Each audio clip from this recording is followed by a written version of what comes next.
History repeats itself. History is always happening over and over again. So one of the ways to stop a theme, one of the ways to stop something from reoccurring is to first of all admit it.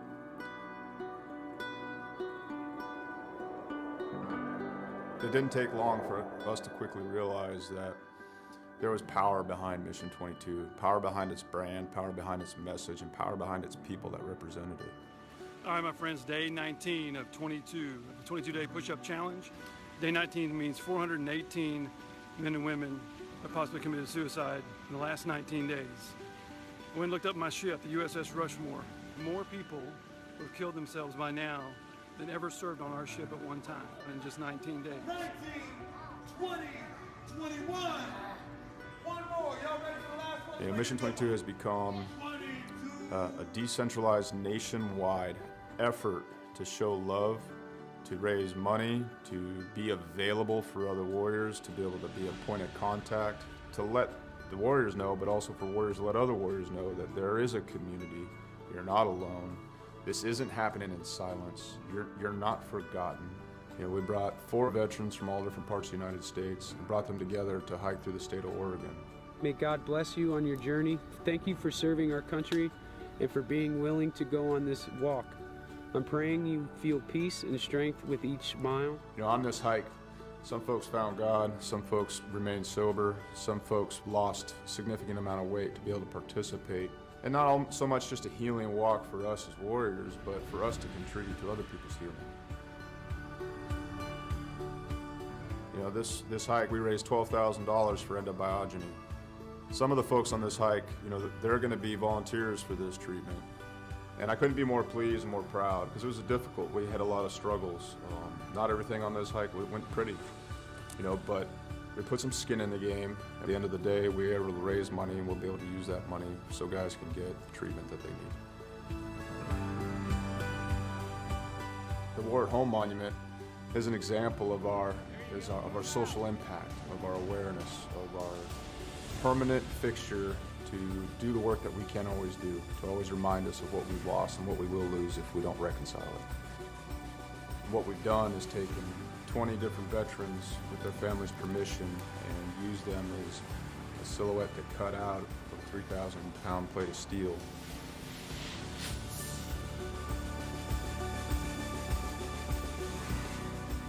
These warriors are placed in a V, and this is to show the size of the problem. This is to show the empty space they leave behind. And it's also to be a constant reminder of what happens when we don't listen to the stories of the warriors that fought in our name.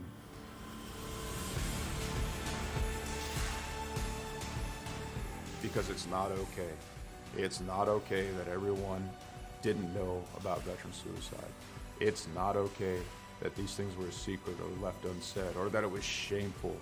It's not okay that it's shameful to suffer alone and suffer in silence, because if you ask for help, that you're no longer a warrior, that you're weak. Yeah. So I come back and I thought everybody else changed.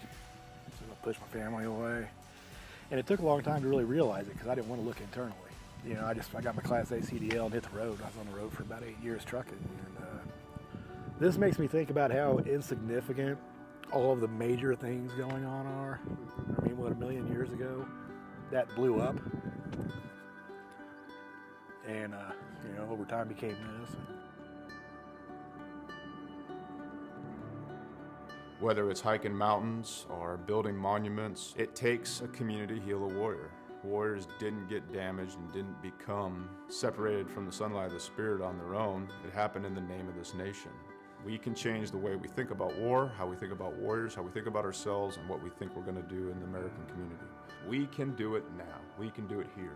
And there's going to be another generation of warriors coming. We can set the tone to create a culture that grabs them up and loves them and smothers them in resources and opportunity right now.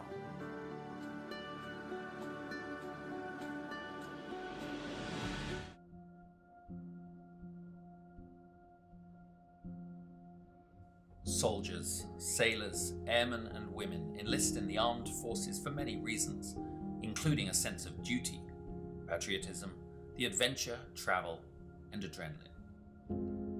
Many continue their military service because they discover a brother and sisterhood, an identity, a team. When service members are injured or wounded and can no longer perform their military duties, they quickly find themselves removed from their team, no longer serving the purpose for which they trained. I came back from Afghanistan in 2013, and it was kind of a trial and error of finding out, after the military, what's next in life. Being forced to leave a military career filled with purpose and pride can be challenging. Some challenges may leave lasting scars.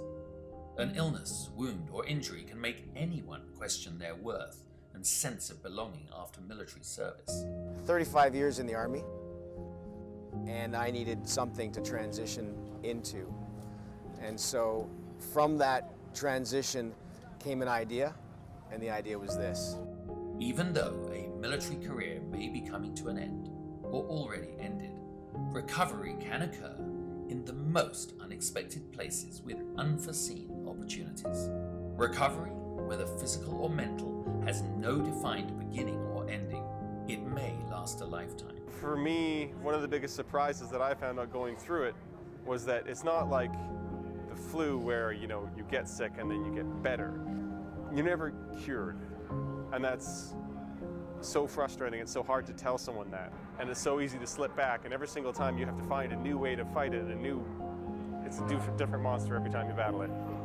This can feel daunting to a warrior who is suddenly forced to leave everything they know, trust, and love, finding themselves at the beginning of an unknown and possibly frightening new journey. Welcome to the world of motorsports. We're in the right place at the right time in our lives to be able to take these guys that are wounded and put them in front of people that can actually show them that there is a camaraderie, there's a brotherhood within the motorsports industry, that there is potential for career opportunities for them if they have the skill set. Motorsports offers an opportunity to regain that sense of identity within a safe, fast-paced team environment, providing a renewed sense of purpose. It has many facets, all created by teams working together for success on the track. Like in the military, in motorsports the goal is in accomplishing the mission, winning as a team, collectively celebrating the successes and supporting teammates through the losses. Through motorsport opportunities, Operation Motorsport assists medically transitioning service members and veterans with discovering new ways of achieving a renewed sense of hope, purpose, and pride. Besides the basic brake changing, oil changing, tire rotation, I've actually learned how to assemble and disassemble some engine parts, change some axles, do some alignments and stuff. So give it a try. You never know. This was nothing that I expected. I did not expect to be fully suited, jumping over a wall while cars are going 100 and something miles an hour. From motors to media, tires to tickets, and hot laps to hospitality. Operation Motorsport provides beneficiaries the chance to become immersed within professional motorsports and provides them with the opportunity to find out firsthand what captivates their imagination and interest. These opportunities provide an avenue of discovery within the motorsports immersion or diversionary therapy programs, all within the Excite, Engage, and Empower recovery programs. Operation Motorsport also offers virtual engagements and recovery opportunities through an iRacing league, engaging beneficiaries in a safe, competitive environment from the comfort and safety of their home. Meeting other like-minded people, service members and veterans on the virtual racetrack, opening the doors to Motorsport Academy programs that prepare beneficiaries for their first encounters at the racetrack, and possibly leading to a day when they can get behind the wheel. A team environment's a perfect place for people like us to kind of get back into some kind of normalcy when you go through a lot when you get medically discharged. And it kind of sucks and you put through the ringer, but I feel like what Operation Motorsport's doing is something that's just really valuable. Operation Motorsport prides itself in keeping beneficiaries engaged after the race weekend, throughout their recovery and beyond, through our recovery programs, or as a member of the 22 pit crew. No matter the background or story, Operation Motorsport is always there to listen, provide a safe and comfortable space, and a trusted circle of confidence that is open and honest about what difficulties may lie ahead for those transitioning out of a military career. Operation Motorsport believes in the power of team, identity, and purpose.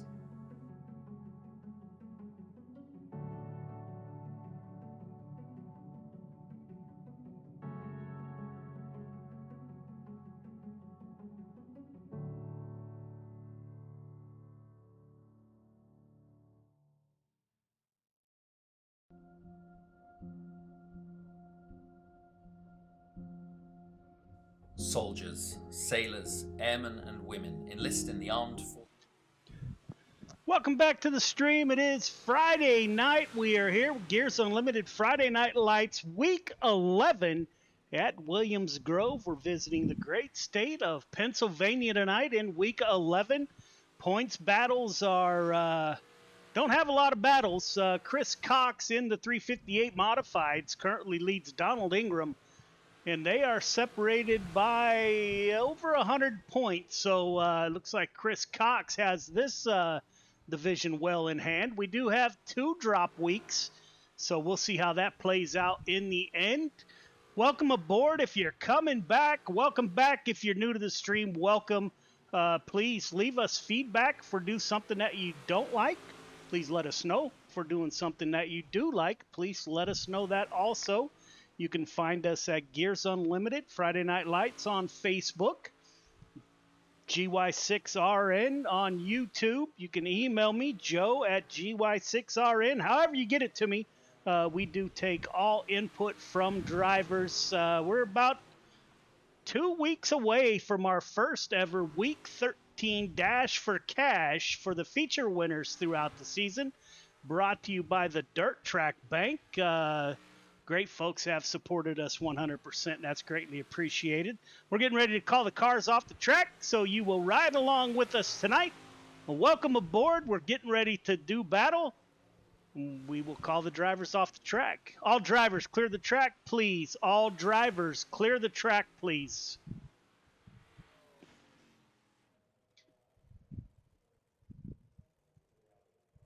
All right, drivers, welcome to Week 11. We got this week and next week, and that's it. Looks like the points battle, which you can find at c2crl.com.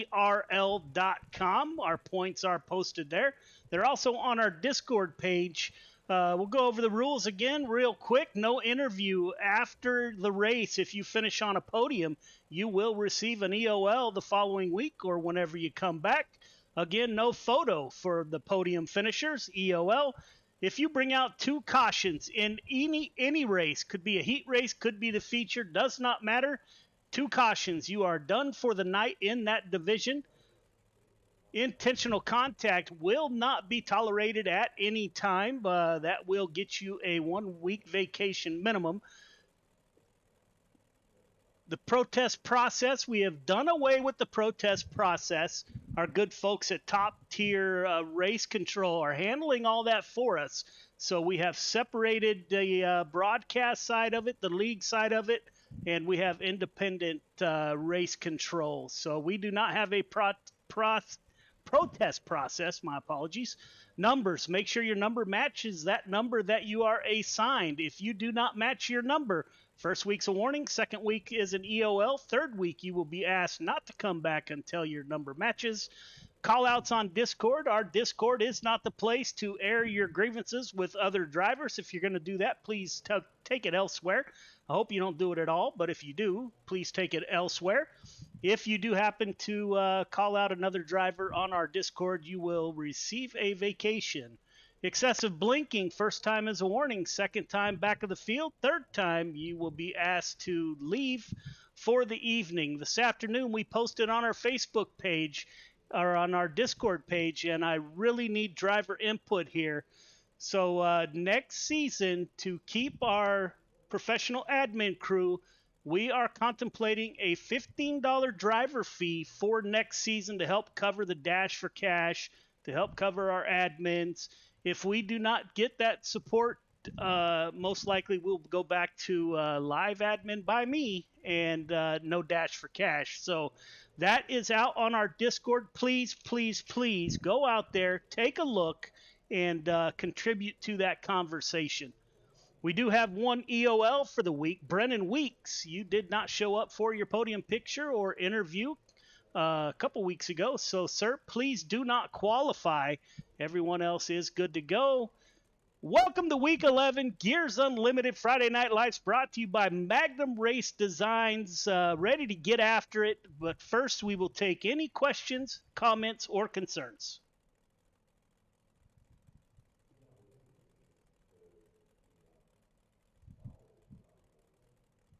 I heard none.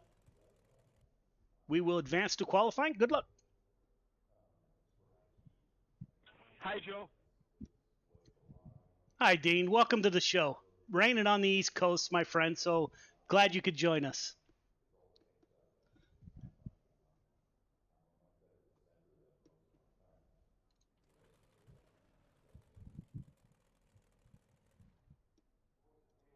So there's the drivers' meeting. We have advanced to qualifying. We will get underway. Haven't counted numbers just yet. Looks like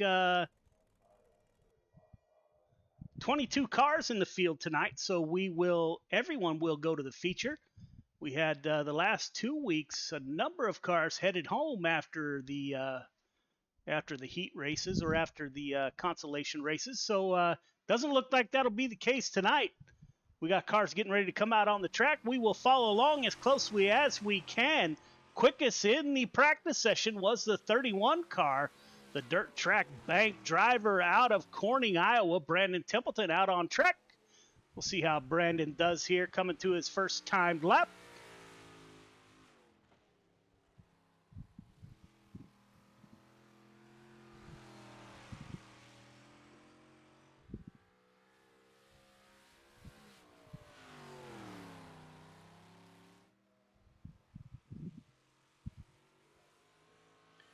Templeton coming for his first time lap. It looks like the 31 must have brushed the wall. We'll ride along with the 12th car of Caden Berry. Not his typical paint scheme. Again, it is raining on the East Coast. This is a young sprint car driver out of New Hampshire. Actually won his first feature race here not too long ago. Follow him along on Facebook. Very talented young man.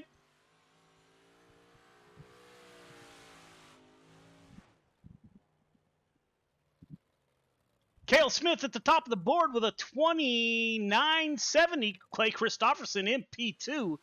Jason Hines with us, a 66 car driver out of Canada. Jason currently 15th quick as we get rolling here. Cale Smith at the top of the board, followed by Clay Christopherson and Brandon Templeton. The 11 car of Jordan LaFawn is back with us, driver out of Indiana. Let's see how Jordan does tonight as he gets ready to come to his first time lap here.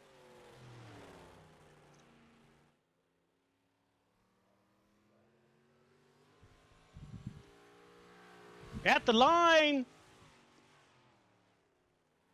16 quick for Jordan LaFawn. Ryan Stillwell in that 9 car is back with us once again.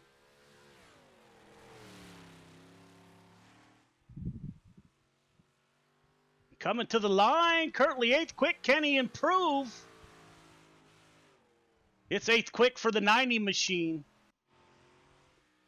Jesse Ingram in the 40 machine, part of the Ingram crew. This is the father of the Ingram boys.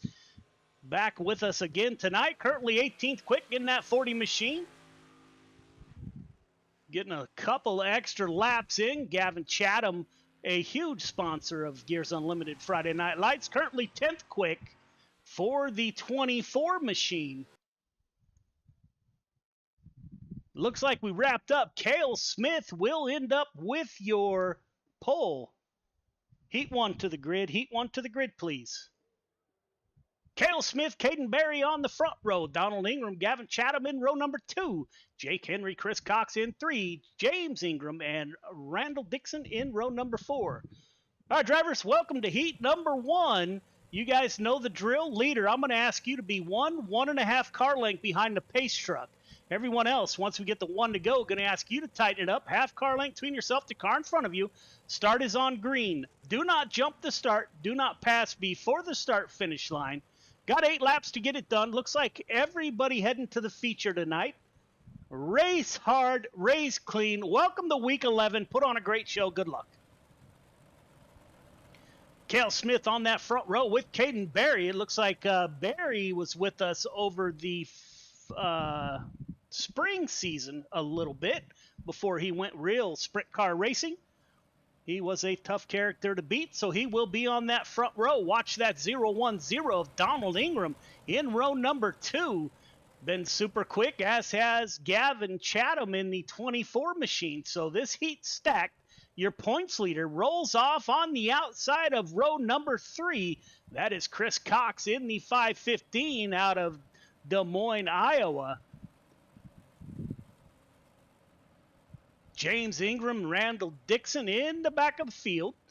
Up front, pace truck is getting ready to exit. Cale Smith, he's brand new to Gears Unlimited Friday Night Lights. Last week, I believe, was his first week with us. Looks like he is taking no time to get settled in. Let's tighten it up.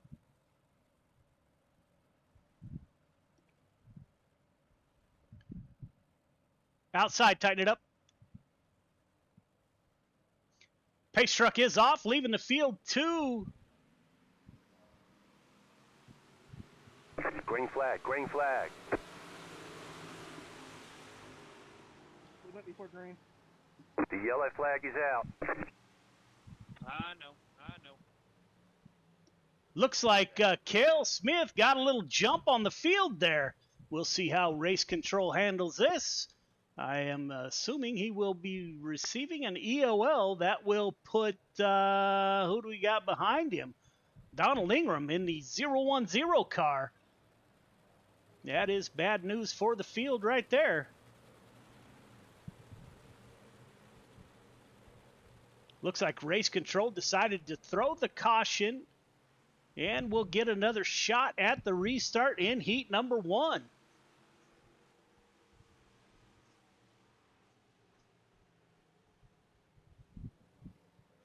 As the field gathers up, the pace truck got 8 laps to get it done. Again, everybody heading to the feature. If you're out there and you tuned in, greatly appreciated. Without the fans and the drivers, this broadcast is me talking to myself, which I don't like to do too often. All right, maybe I do it more often than I'll admit. But welcome to the show.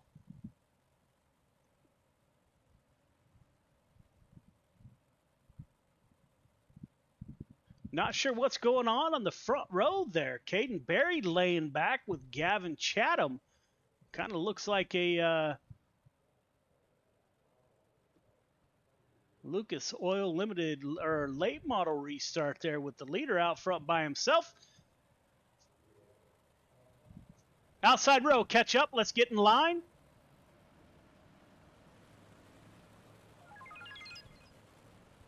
There we go. Looks like we are set to go now. Pace truck should exit. Lights are off on the pace truck. Let's try this once again. This restart will be on the green flag. Restart is on green. This go. Restart is on green. Good luck.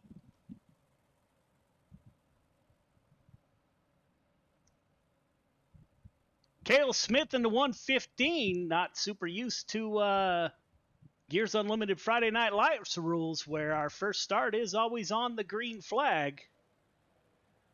As they round turn number 4, take the long crawl towards the flag stand. Green flag is out. We are underway. Great start by Caden Berry in the 12 car on the outside.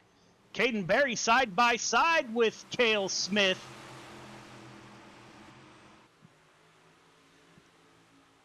The grid hasn't moved much. Cale Smith goes back to the lead.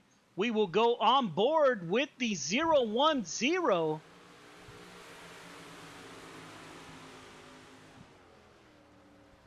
As he battles it out with your points leader, the 5:15 of Chris Cox. We're on board with Donald Ingram. Cars have got single file.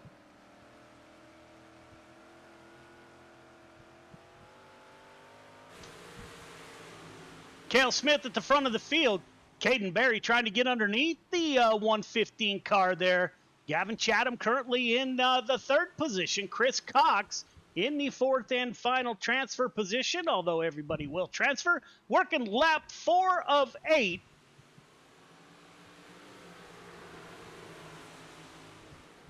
Looks like the bottom line is the preferred line. 24, somebody got into the inside barrier. Brings out the green flag. Looks like Jake Henry cut that a little bit close. Replays tonight brought to you by the Dirt Track Bank out of Malvern, Iowa. That's where the Got Your Six Racing Network account is held. Super good people. Hometown banking. Never have to step foot in the bank to open an account. And they do amazing things for drivers in real life. So check out the Dirt Track Bank. Just catches that inside line. Over he goes. The 171 will go to the back of the field. Get a good shot of the GY6RN logo on the back of the 171 there. So that was on purpose. So thanks, Jake, for a little bit of promo there. Cale Smith, the front of the field, working lap 5 of 8.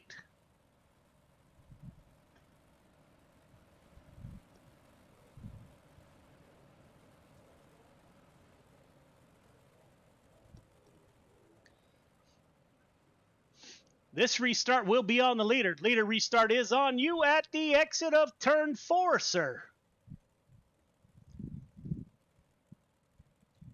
1.5 car length behind the pace truck, please. Let's catch up.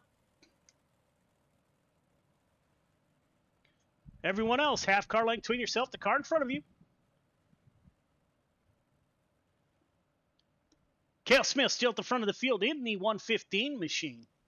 Caden Berry coming back to Gears Unlimited Friday Night Lights. Been with us since the beginning. Summer schedule is super busy, which is actually a good thing to see the youngster running sprint cars out on the East Coast and doing a great job of it. Cale Smith will bring us to the green flag. This restart, as you heard, is on the leader. So we are getting ready to go green on lap 5 of 8. All right, guys, let's tighten it up down the backstretch, please. Leader, going on you.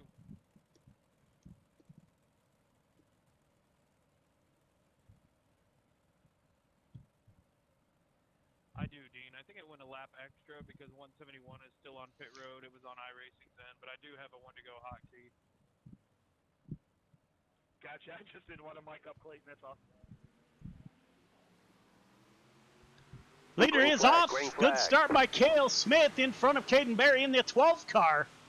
Gavin Chatham in P3. We are side by side for that third position. Your points leader, the 515 of Chris Cox, battling it out with Gavin Chatham. Those two going at it. The 010, he's going to bump the 24 on his way by on that low side. Looks like that low side is the place to be right now. We'll check out that battle. Donald Ingram underneath the 24 car. There you see the 24 car. We're inside the suspension. Working lap 7 of 8, side by side, coming to the flag stand with 1 lap to go. Cale Smith in front of the field. Caden Berry in P2 in the 12 car. Those two running away from the field. Chris Cox in P3, your points leader. Coming off of turn 4, can Berry get it done? No, sir. Cale Smith, Caden Berry, Chris Cox, Gavin Chatham, Donald Ingram are your top 5.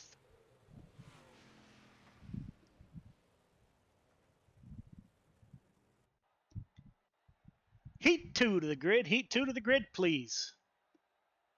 Clay Christopherson and Michael Carter on the front row. Ryan Stillwell, Dean Reynolds in row 2. Billy Roberts, Jason Hines in 3. Keaton Holder is at the rear of the field in the 7th position. All right, drivers, welcome to heat number 2. Leader, you know the drill. 1.5 car length behind the pace truck. Everybody else, once we get the 1 to go, tighten it up. Half car length between yourself, the car in front of you. The initial start is on the green flag. Do not jump the start. Do not pass before the start finish line. Got 8 laps to get it done. Everybody heading to the feature. Race hard, race clean, put on a great show. Good luck. Michael Carter and Clay Christopherson on that front row. That is going to be a tough pair to beat. Dean Reynolds, Super Dirt Car Series director in outside of the second row. Ryan Stillwell in the 90 machine on the inside of row number 2. So anybody behind those cats, Billy Roberts is back there, Jason Hines, Keaton Holder. You got a tough row to hoe here, but we will see what happens. Pace truck should exit this time by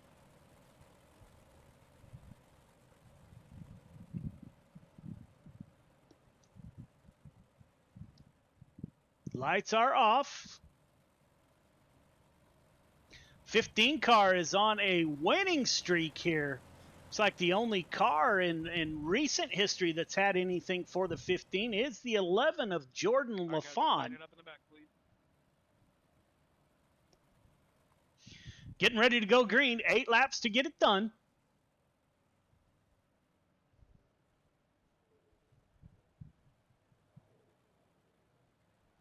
Yeah, as the cars come off a turn forward, make that long, slow crawl to the flag stand.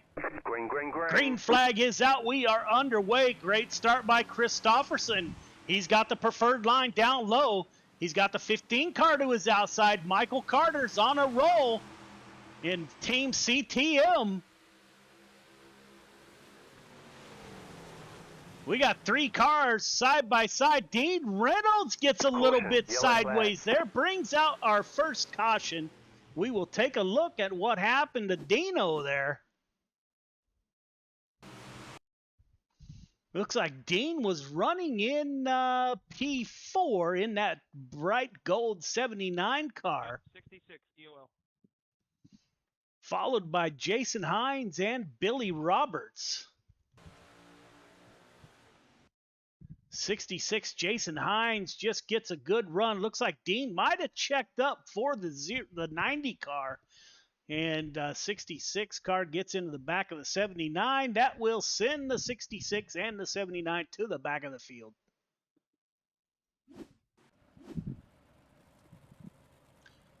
Clay Christopherson at the front of the field.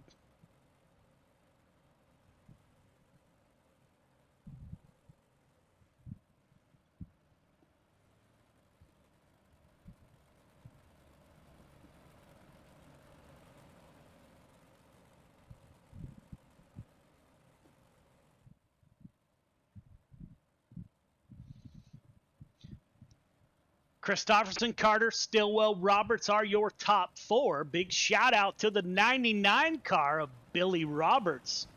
Hate to point him out. Gears Unlimited owner and operator. I'd like to thank Billy for sponsoring Gears Unlimited Friday Night Lights. And a bunch of cars and some other leagues. Billy, thank you for your support. It's folks like you that make all this possible. Gears Unlimited out of Independence, Missouri. If you're ever in town, do me a favor, stop by and say hi to Billy. See him in the shop. Might be something super cool coming out of the Gears Unlimited shop for this season's division winners. So more to come on that. Lights are off on the pace truck. We are getting ready to go green.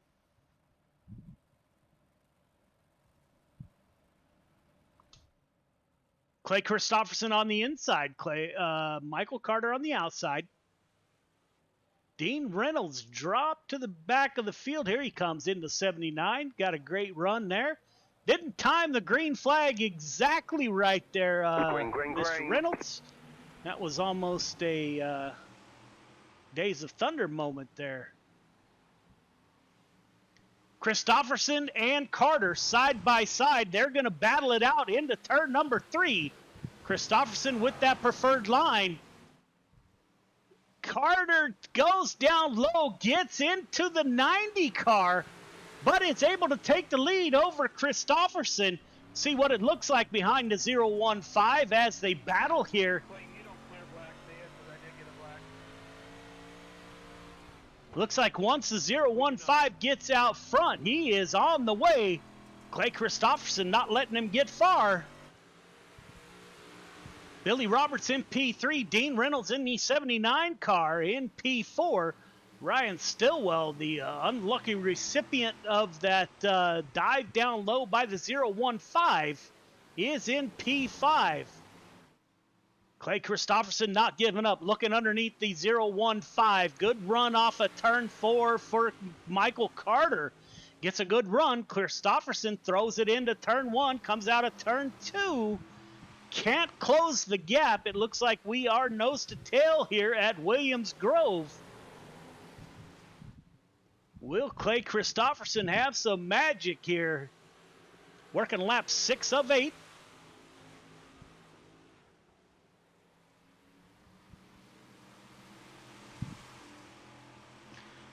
We will look back at the 51 of Clay Christofferson. You can see him close in at the entry there. 51 car gets right underneath the 015. Michael Carter getting a good run off of turn 4. Looks like Christofferson may have moved up there a half car length or so. See if he can't make that work. We're coming to the white flag here. Battle between Dean Reynolds now and Ryan Stillwell for the 4th position. Those two drivers going at it. 1 lap to go. Carter, Christofferson, Roberts, Reynolds are your top 4. Ryan Stillwell in that 9 car, or 90, is in the top 5. Will Christofferson have anything? Christofferson up high, getting on the edge of the chocolate chips. Doesn't get the drive off 4. Carter, Christofferson, Roberts, Reynolds, Stillwell, your top 5.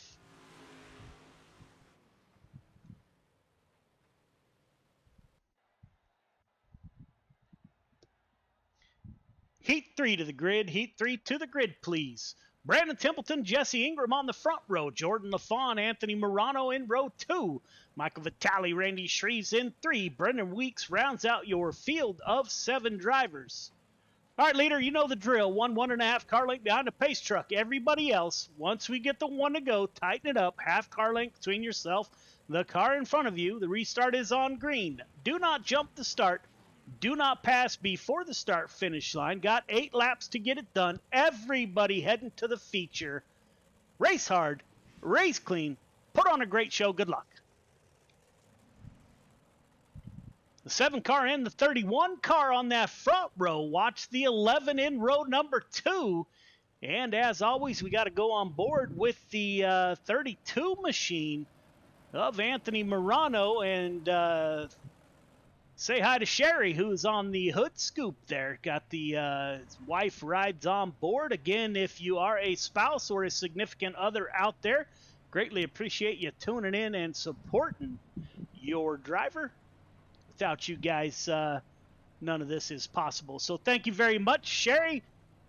We're starting P4. Brandon Templeton on the pole here for 8 laps. Brandon Templeton has 1 win here in the 358 modifieds. Jesse Ingram needs a great points night, as does Jordan LaFawn. Ingram is 2nd in the points. Anthony Morano, the 32. Both those cars on the outside are 2nd and 3rd in the points. So they need a great points night and then hope that the 2 drop weeks moves them up in the standings here.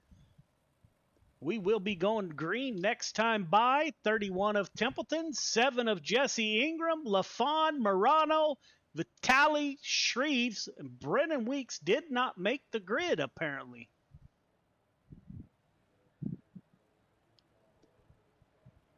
We make the long, slow crawl to the flag stand. Green. Green flag is out. We are underway. Great start on the outside by the 7 car. Ingram's going to take that high side. Templeton's going to battle back on the bottom.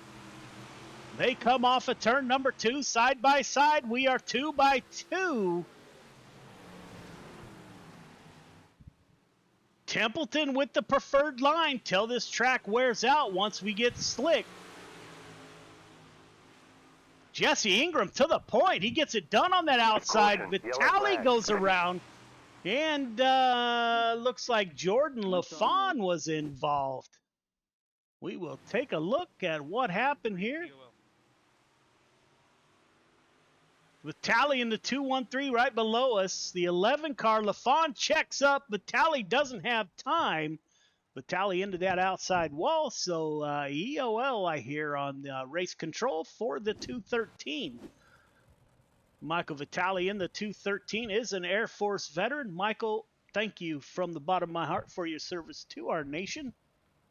Greatly appreciated, my brother. Jesse Ingram's able to take over the lead on lap 3 of 8. Coming up on week 13, we got a special treat. The good folks at the Dirt Track Bank have donated. We're going to have a nearly $500 dash for cash on week 13. We're going to run a regular program just like we do here on Friday Night Lights. Best average finish. You must be a feature winner, and you must have run in at least 6 weeks of the season. Everyone who joins the race will get paid. So looking real forward to that. This will be our first dash for cash. We are also looking for sponsors for next season. Anyone's interested, please give them my contact info. We'd love to fill the field with sponsors to help support all the interesting stuff we have going on. 7 car is off. Jesse Ingram at the front of the field. Brandon Templeton on the outside. 32 car of Anthony Morano currently in P4 now. He's going to battle it out with the 11. We're 2x2 here at Williams Grove. Jesse Ingram gets a good lead over Brandon Templeton. Those two go nose to tail. Jordan LaFawn in the 11. Templeton gets into the wall. The 31 car is around. Caution comes out. Not sure what happened to Brandon Templeton. Let's take a look on your Dirt Track Bank replay. Brandon Templeton trying to run that bottom side. You saw him almost scrape the fence on the inside of 1 and 2, coming down into 3 and 4. Running nose to tail with your leader, the 7 car there. Let's see what happens. Just cuts it too close, gets into the fence. On that bottom side, Morano and LaFawn able to get by. That will send the 31 to the back of the field, so he will start in the back of the feature. Jesse Ingram in the 7 car, currently at the front of the field. He will have... looks like the 32 car to his outside. Anthony Morano moves up from his 4th starting position up to outside on the front row. Randy Shreves in the 56 makes his appearance in the top group. Pace car is off. This restart is on the leader. Jesse Ingram gets on the loud pedal. We are back under green. Jordan LaFawn now, the 32 car of Anthony Morano's not done. Thought I saw a slide job coming, but not this time. Anthony Morano covers it. Good drive off the bottom side by the 11. Randy Shreves is trying to follow that 11 around that bottom side. Jordan LaFawn decides to go up high. And that will bring out our next caution.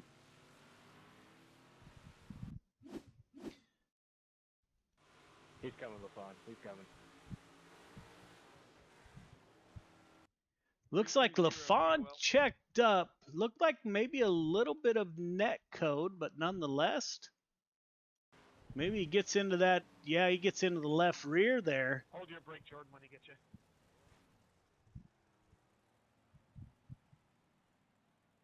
Anthony Morano will head to the rear of the field in his heat race here.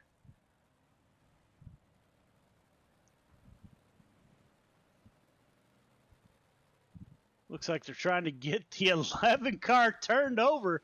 That's the wrong side we need on the rubber side, not that steel side. Never mind. Anthony Morano trying to give an assist there to Jordan LaFond. Couldn't make that happen.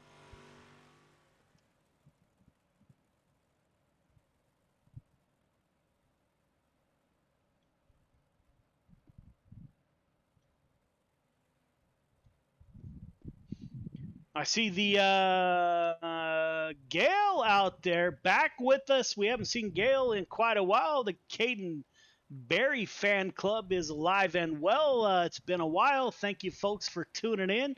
Josh Butler, thank you for the comments.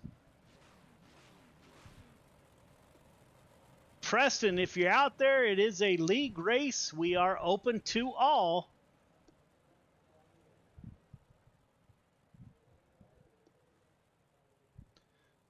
Jesse Ingram at the front of the field. Now Michael Vitale in the 213 moves up to P2. Brandon Templeton in P3. Randy Shreves in the 56 car in P4, followed by the 320 of Anthony Morano. We are working lap 4 of 8.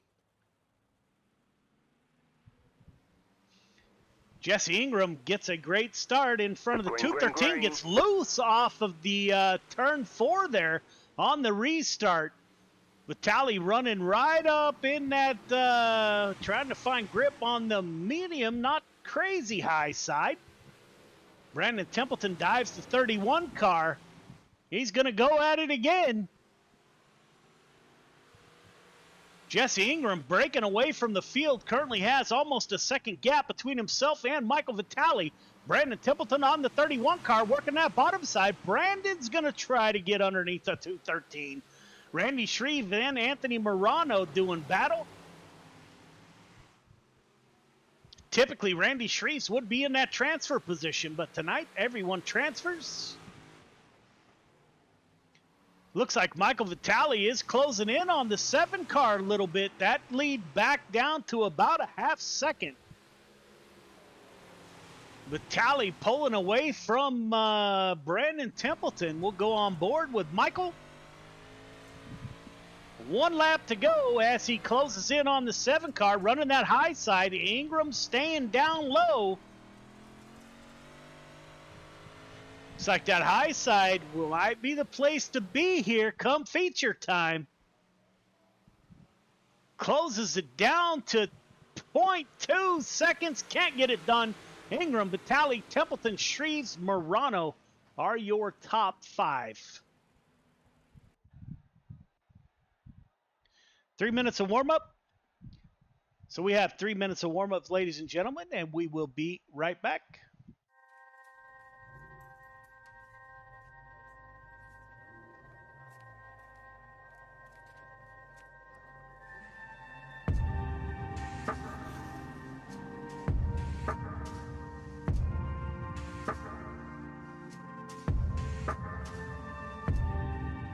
Biggest thing is getting the word out, awareness of Mission 22, the struggle as it is to fight PTSD and suicide.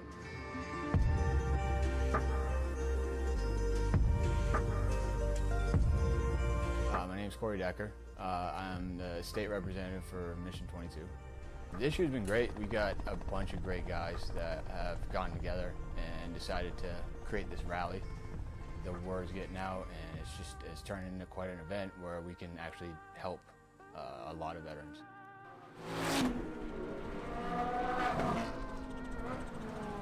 It's a great event, but you really have to go and see it for yourself, and it's really one of those things that's an experience. Just going that weekend, we've seen how it changes people.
Welcome back to the stream. We're getting ready to go feature racing. Feature to the grid, please.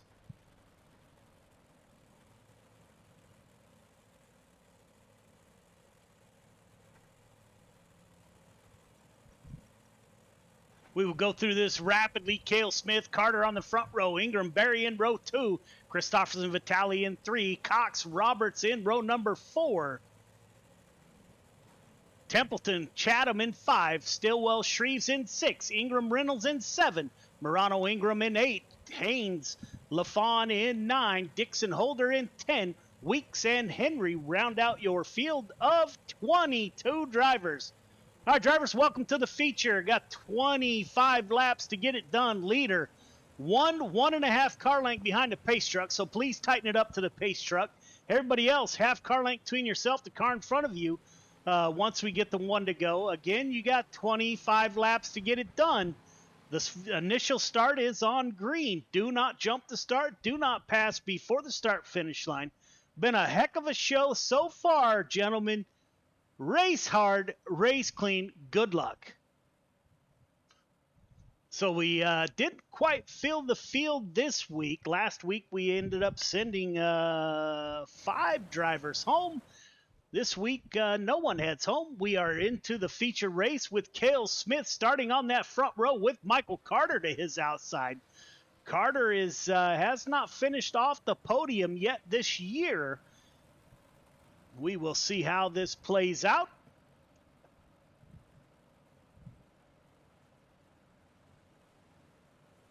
Ingram and Berry in row 2 in that 12 car. New paint scheme for the 12 car. Used to the green and black car. Young man's moving up in the world, getting a new paint on me. All right, guys, let's tighten it up right here. Maintain. Got 25 laps to get it done. As you heard, the initial start is on green. The pace truck has exited the speedway. These drivers will make the long, slow crawl. Coming up next, we got limited late models followed by 305 sprint cars. So we got action all Friday night here at Gears Unlimited Friday Night Lights. Green flag is out. We are underway. Cale Smith with a good start on that bottom side. You can see the track starting to slicken up. Michael Carter, he's going to go to the outside. Caden Berry to his tail. Jesse Ingram in the 7 car. We do have a caution that came out pretty quick here. Let's take a look at the dirt track bank replay and see exactly what happened here. The 11 car of Jordan LaFawn gets in the back of the 40, checks up a little bit late, the 171 and the 111. No place for those drivers to go. So we will line them up and try it once again. All right, leader, this restart is on you, sir. Everyone else, same story. Half car length between yourself, the car in front of you. At the conclusion of this race, we hope to get an interview with the driver, or the top 3 on the podium. Limited late model practice kicks off here at in about 6 minutes. We will close out the night with 305 sprint cars. This is our second full season of racing on iRacing. So greatly appreciate everyone tuning in, man. This has been a heck of a ride and a whole lot of fun. So thank you all for tuning in. Greatly appreciated. Cale Smith, Carter, Ingram, Berry, Christopherson, Vitale are your top 6. Your points leader, Chris Cox, in that 515. He's back in P5, it looks. Donald Ingram in the 010. He is second in the points. Where's Donald running tonight? He's back in 13th. Anthony Morano is third in the points. Anthony Morano running back in 15th. So those drivers have some work to do if they're going to close in on that points lead by Chris Cox.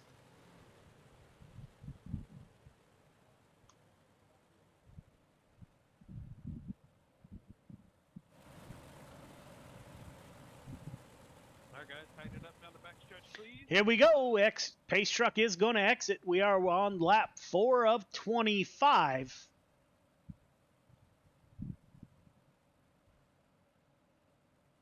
That front row is stacked, as is the second row. This is going to be interesting. Your leader gets a great start, gets underneath the 015 of Michael Carter. Carter slides up. Crossover from the 015. We are 2 by 2 at the front. Great run by the 115. He got a great drive off of turn 2. And once again off of turn 4. 115 putting on a show at the front of the field with Michael Carter in the 015. To his tail, Clay Christopherson currently running in P6. Go on board. This is madness. You see him behind the 213 of Michael Vitale. Christopherson dives it down low. Great view from that right suspension cam. Caution, yellow flag. Sorry, Gavin. Everybody stop. Caution is back out. Let's take a look at what happened if I can find it. We got a lot of stuff going on here.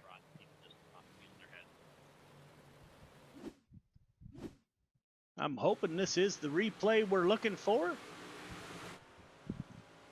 Jason Hines outside the 90 car. 24 checks up for the 31. That causes a commotion behind.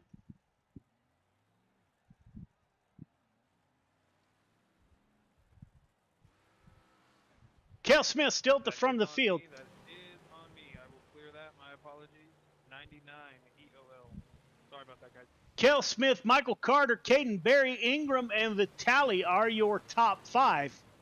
We are struggling here. We're getting into a pattern of cautions here. As they say, caution breed cautions. So let's hope we get a good run. We're currently working lap 5 of 25.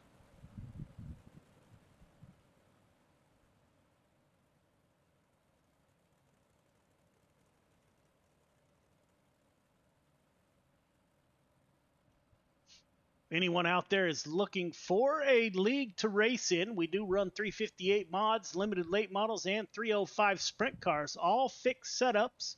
You can apply on iRacing to Friday Night Lights under my name, Joe Halter.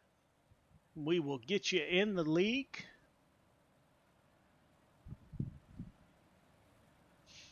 The league has grown exponentially. We are 2 cars short of 300, although we don't have that many that run every week.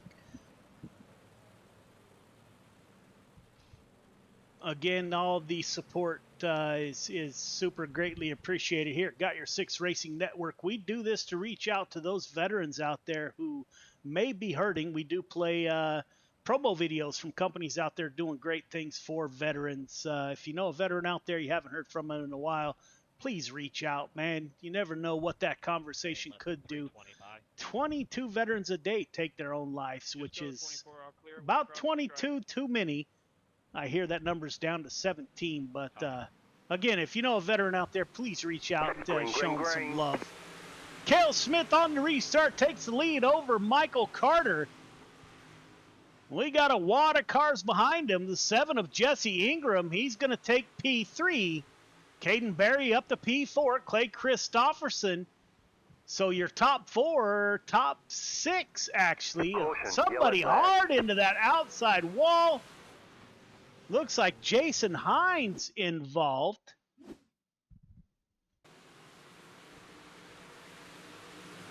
In that 66 machine. 90 comes up.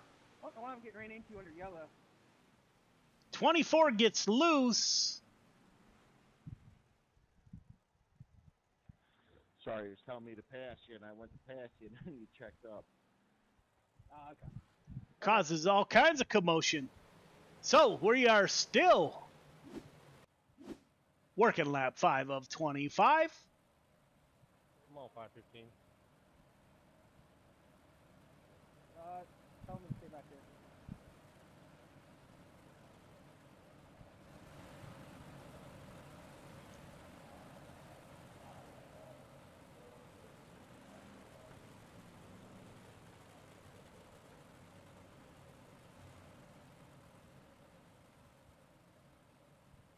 Cale Smith still at the front of the field. He's been holding it down in front of the 0-1-5 of Michael Carter, who's been on a tear since joining the league. Jesse Ingram in P4. Caden Berry in the 12 car on the outside in P4. We should go single file this time, I believe. Clay Christopherson starting in P5.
Single file, single file.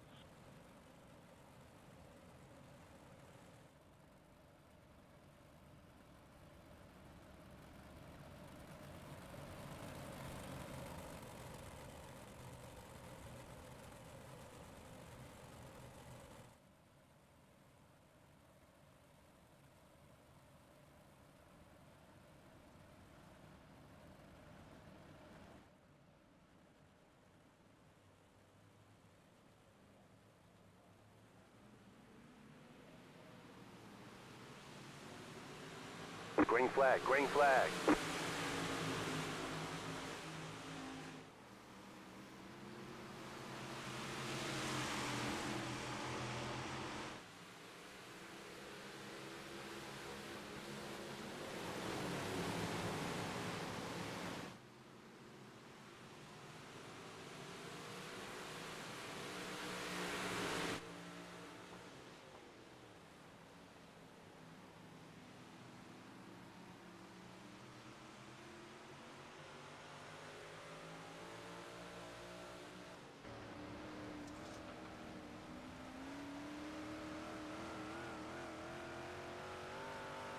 The yellow flag is out.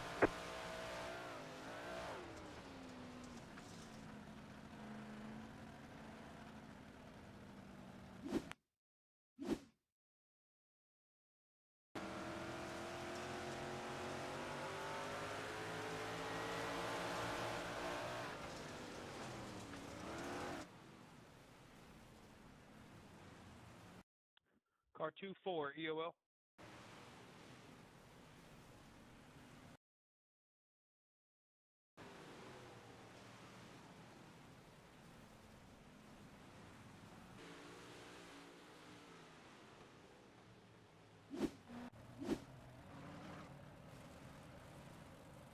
Does anyone know what happened there?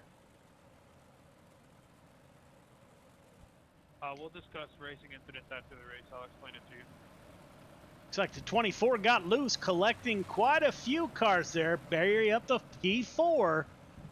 We are currently working lap 8 of 25.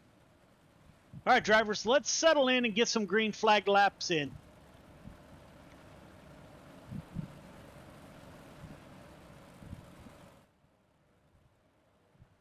Restart is on the leader. Everybody else, half car length between yourself, the car in front of you.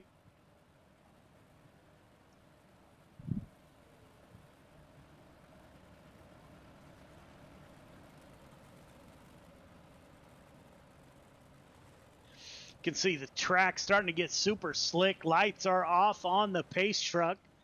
We are getting ready to go green here. Again, your top 5, Smith, Carter, Ingram, Barry, Christopherson.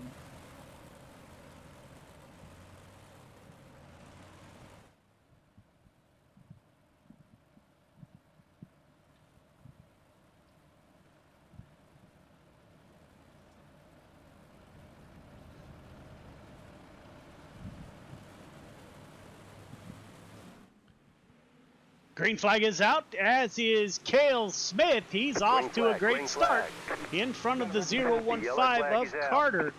Caution comes back out once again. The 66 car is having some bad luck tonight. Looks like Dean Reynolds back there with Randy Shreves. Reynolds comes down on the 90 car. Yes, car 111 disconnected right as we were going green. No EOLs or anything for that. And Billy, I will be clearing your black. Give me 1 second. Hey, Clayton, we might want to start doing the 1 to greens. You've got 11 minutes left. Sounds like we are getting ready to run out of time here. So now we're in a time race type deal. Only lap 8 of 25. All right, guys, 1 to go. And we will give the 1 to go this time by. We're going to try to speed up the action a little bit here. Not sure we've been bitten by the caution bug here tonight. Smith, Carter, Ingram, Berry, Christopherson, your top 5.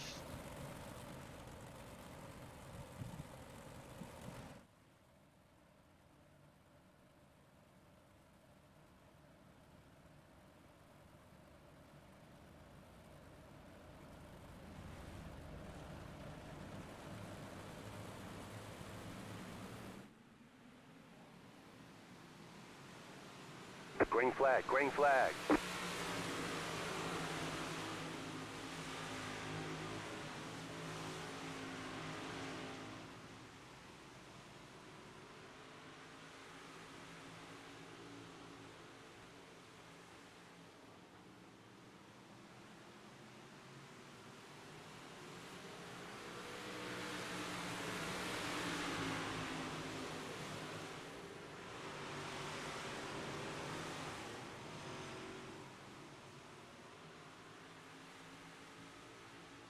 Caution, yellow flags.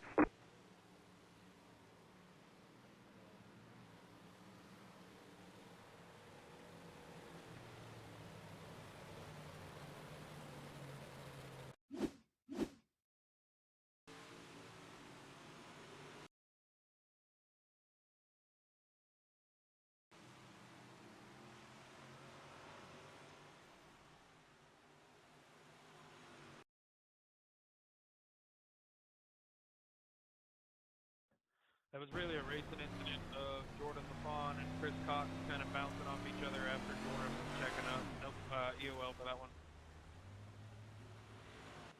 You guys might want to go back and look at before me and him made contact. There was other contact. I will be reviewing stuff after the race, yes. We're going 1 to green again. Trying to get you guys through this race as well. Let's remember, keep race comms to a minimum.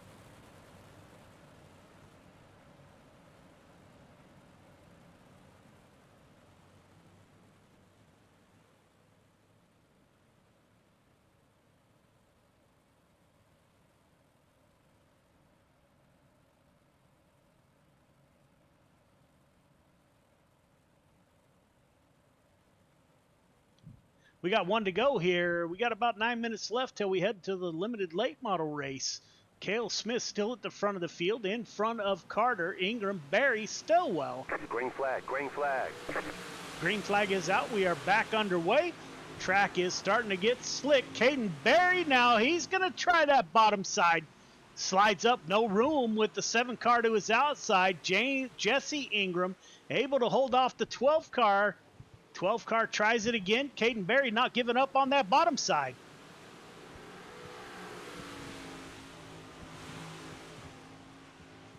Now the 90 car, he's going to go downstairs, try to get underneath the 12 of Barry.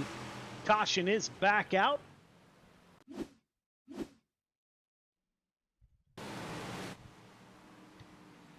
Looks like Dean Reynolds was involved. Gets up into the 10 car. Takes out the 99. On his lid, the 79 goes. 079 EOL.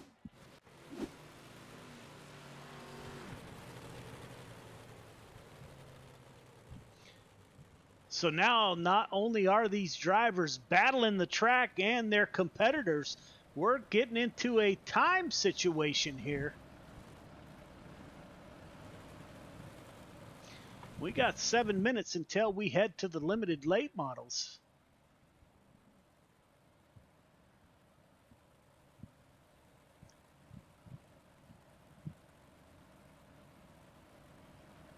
All right, guys, one green.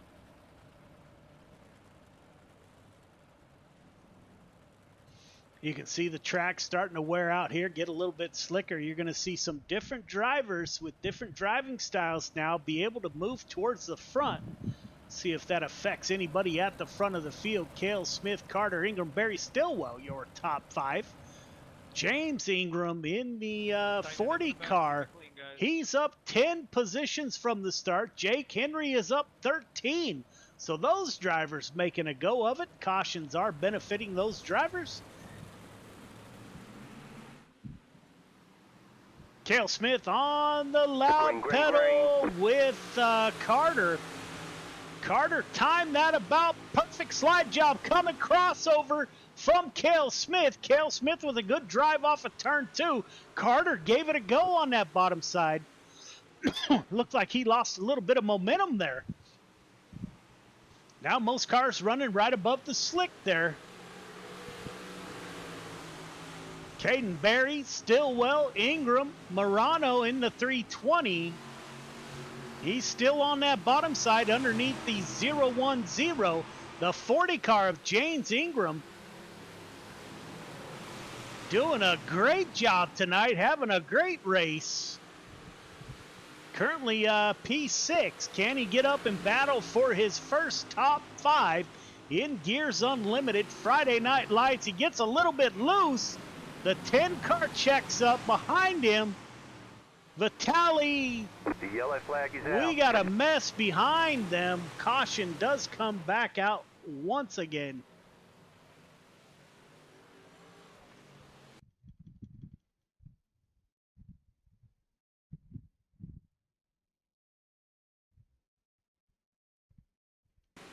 Looks like I put the jinx on the 40 car of Ingram, who's having a great run tonight. You can see the top 5. Ingram is P6 here. Goes down right in the middle of the slick. Tries to slide out of it, rotates in 1 and 2. The 10 car, the 32 were coming. EOL. Morano slides up into the 10 car. That brings out our next caution. I think you gave the wrong person the EOL.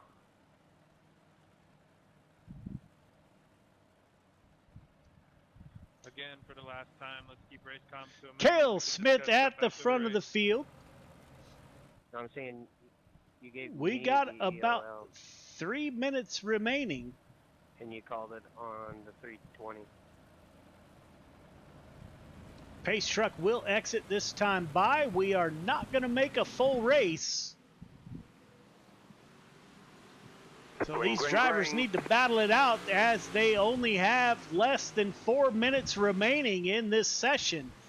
Cale Smith at the front of the field. Ingram and Caden Berry back battling it out. The 90 of Stillwell. Your top 5 are nose to tail. James Ingram continues his great run tonight in that 40 machine, running the high side. Now he's got Anthony Morano behind him. The 010 of Donald Ingram. He's going to give that bottom shelf a try. Nothing there for the 010. Up front, Cale Smith leading the way, coming to lap 18 of 25.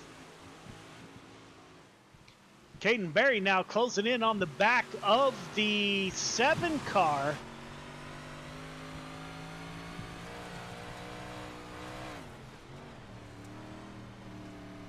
See his hands working inside the cockpit here and working on the throttle as he tries to close in on his first top 3 on his first night back after a little bit of a break.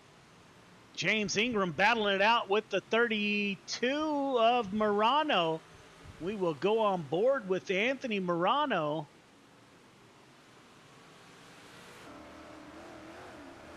Slides up, boy, just inches away. Teammate below him, Michael Vitale. You saw him duck into the screen there.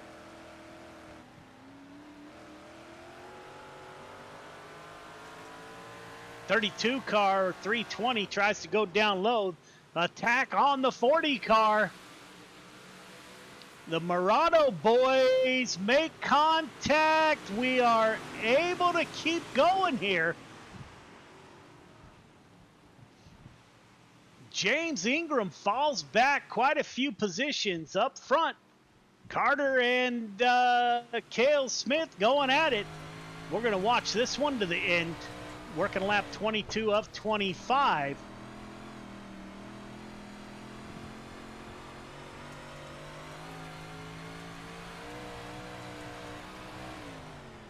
Dives down low. Will we see a slide job? Not enough room to get it done. 015 battling it out with the 115 at the front of the field. Those two drivers have pulled away from the field. You're looking at over a second gap between your top two who we're riding along with here.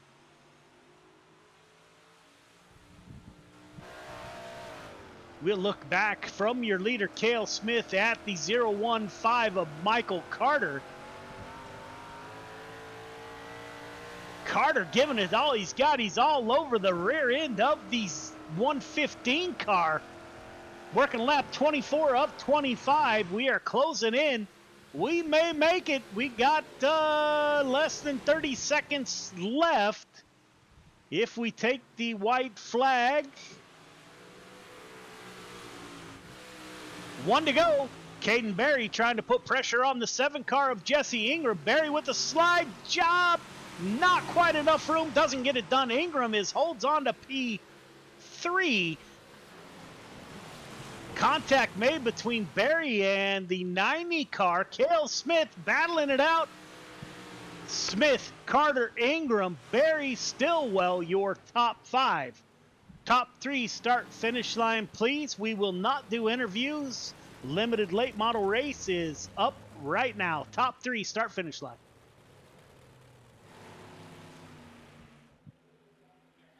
Good job getting it together at the end, guys. Cale Smith holds on to win over Michael Carter and Jesse Ingram. Great battle at the front of the field. Got bit by the caution bug a little bit tonight. All right, fellas, that's perfect. Limited late models are up now. We'll see you there. We will take a quick break, and we will be right back with you.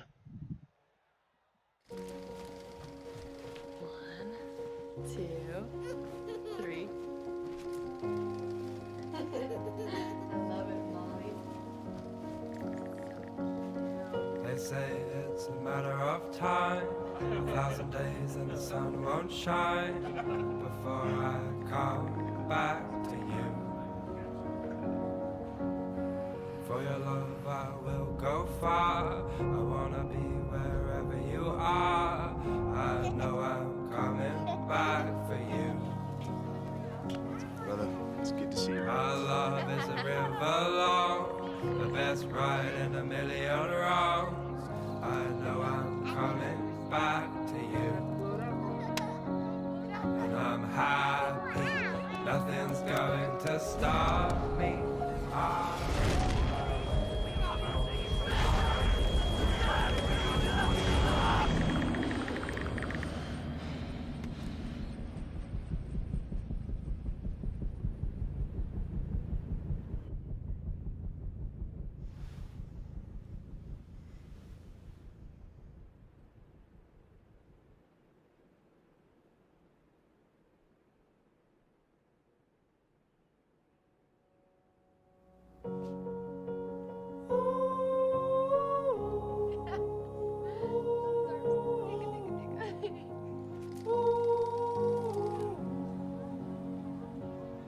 And I'm happy, nothing's going to stop me. I'm making my way home. I'm making my way.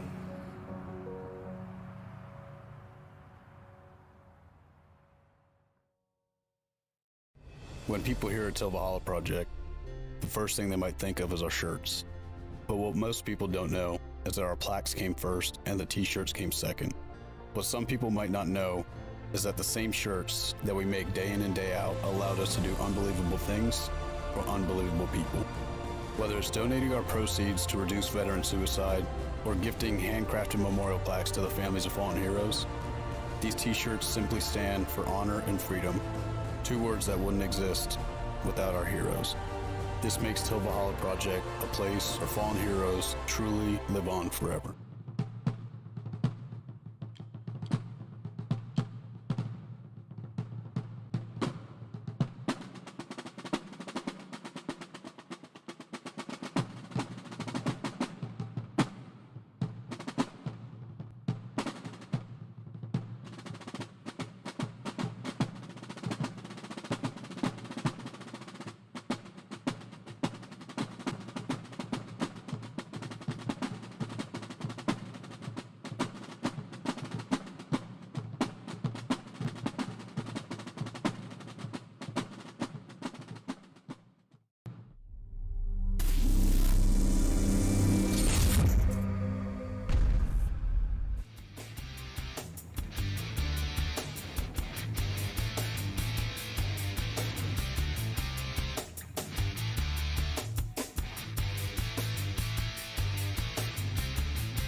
Welcome back. Trying to give the drivers from the limited or the 358 modified race time to get over here, get maybe a couple laps in.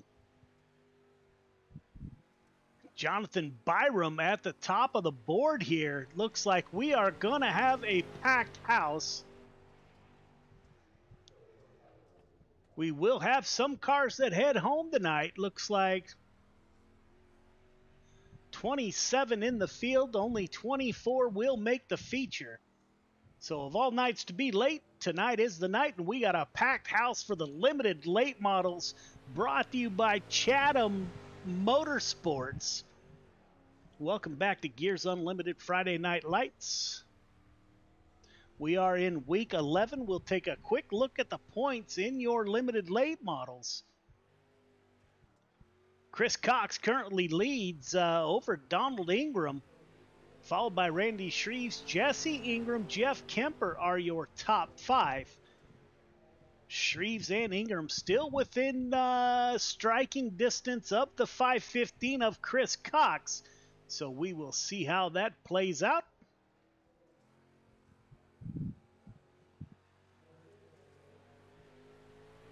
Only one car currently on the track, and that is the 66 Canadian driver, Jason Hines, out on the track getting some practice laps in. If you stuck with us, greatly appreciated. We got 305 sprint cars after this. We do this every Friday night.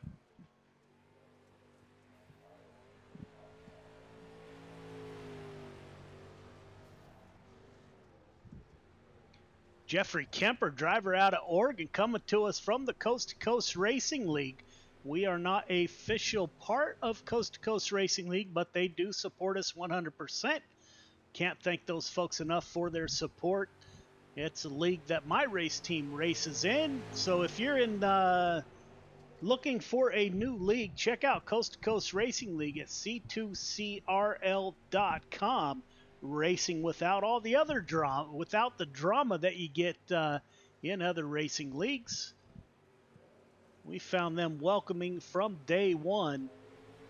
So our drivers run in Friday Night Lights and Coast to Coast Racing League, two best places around to run.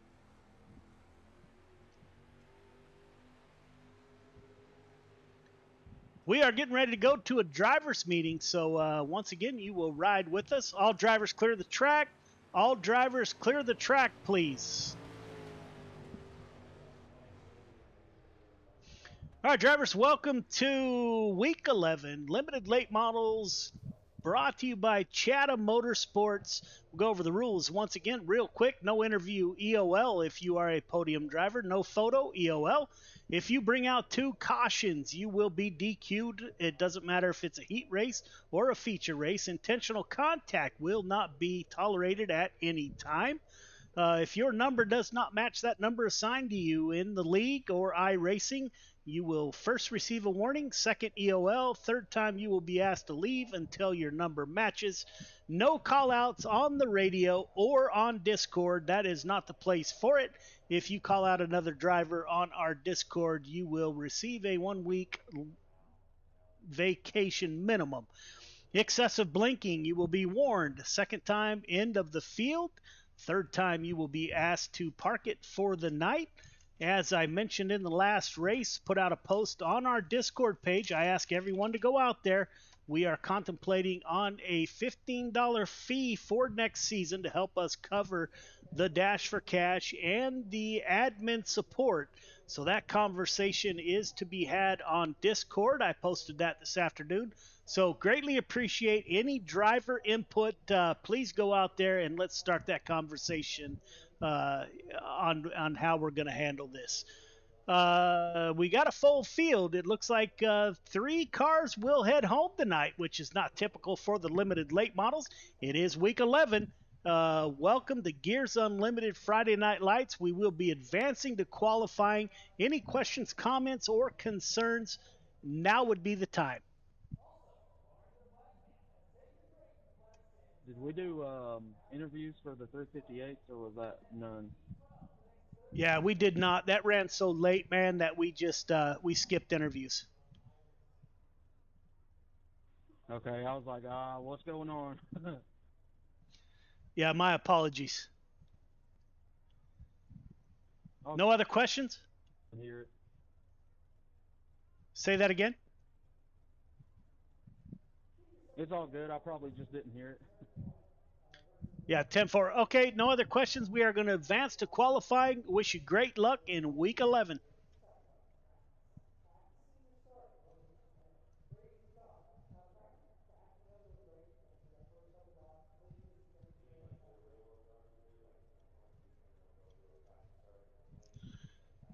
So there's the drivers meeting, and we are getting ready to advance to qualifying. We have a packed house tonight. Not very common for the limited late models. That's great to see. I actually found myself watching the limited late models races on Flow this afternoon quite a bit. The 540 car of Jonathan Byram out on the track. Looks like everybody else is coming out on the track.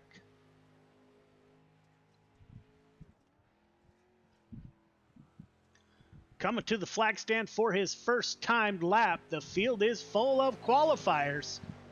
And the clock starts for the 540 machine.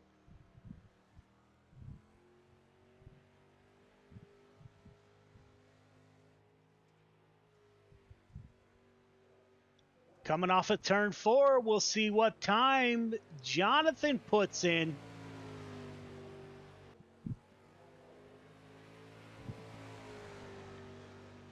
Cale Smith, we saw what Cale Smith can do. At the top of the board with a 29.81, Caden Berry currently P2.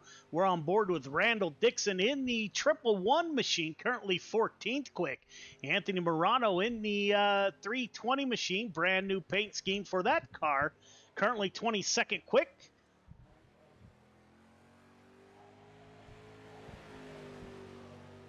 Donald Ingram in the 010, just wrapping up 11th quick. Randy Shreves in the 056, 10th quick for the 56 machine. Gavin Chatham in the 24 rounds up 8th quick. Anthony Morano just wrapping up the 171, wrapping up 23rd quick. James Ingram, we saw the 40 car have probably his best night of the season in the 358 modified. Currently 25th quick for the 40 machine. Can he improve on his second lap? Coming to the flag stand. 25th quick for James Ingram. Christopher Comfer in the 61 machine just wrapping up 24th quick for the 61. Dean Reynolds in the 079 machine, currently 18th quick. He will shut it down. Jason Hines in the 66, 26th quick. Working that bottom side in the 66 machine.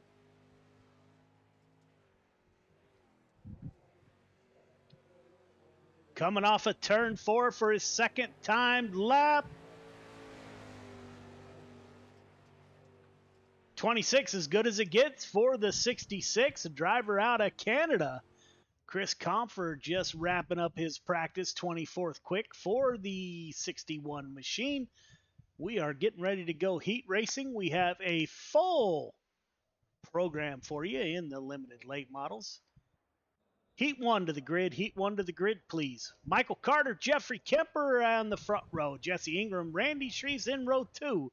Drew Junkman, Jared Jackson in row 3. AJ Ogle, Anthony Morano in 4. James Ingram rounds out your field of 9 drivers.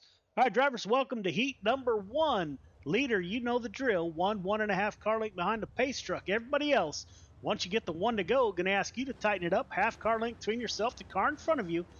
Got 8 laps to get it done. Top 4 heading to the feature. Race hard, race clean. Good luck.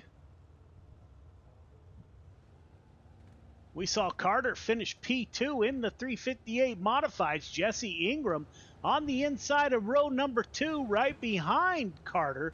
He finished on the podium also. So those 2 drivers got a little bit of experience behind them here. Randy Shreves will start out the outside of row number 2.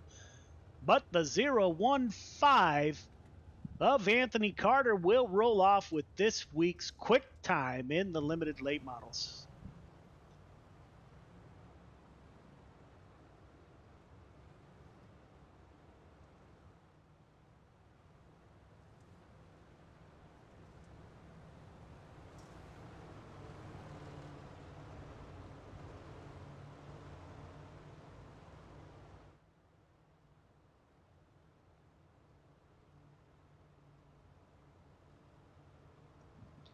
We should get the 1 to go next time by. Pace truck stays out on the track.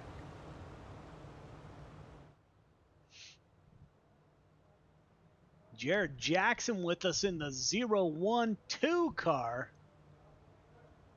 Every time Jared comes out, I'd like to give him a shout out. Jared, thanks for coming out, my brother, and racing with us tonight. Anthony Morano in the 32 car in a new paint scheme. We haven't seen that one before. Guess we need to look, see if Sherry's on board. Not tonight. Michael Carter at the front of the field, getting ready to go green. The pace truck will exit this time by.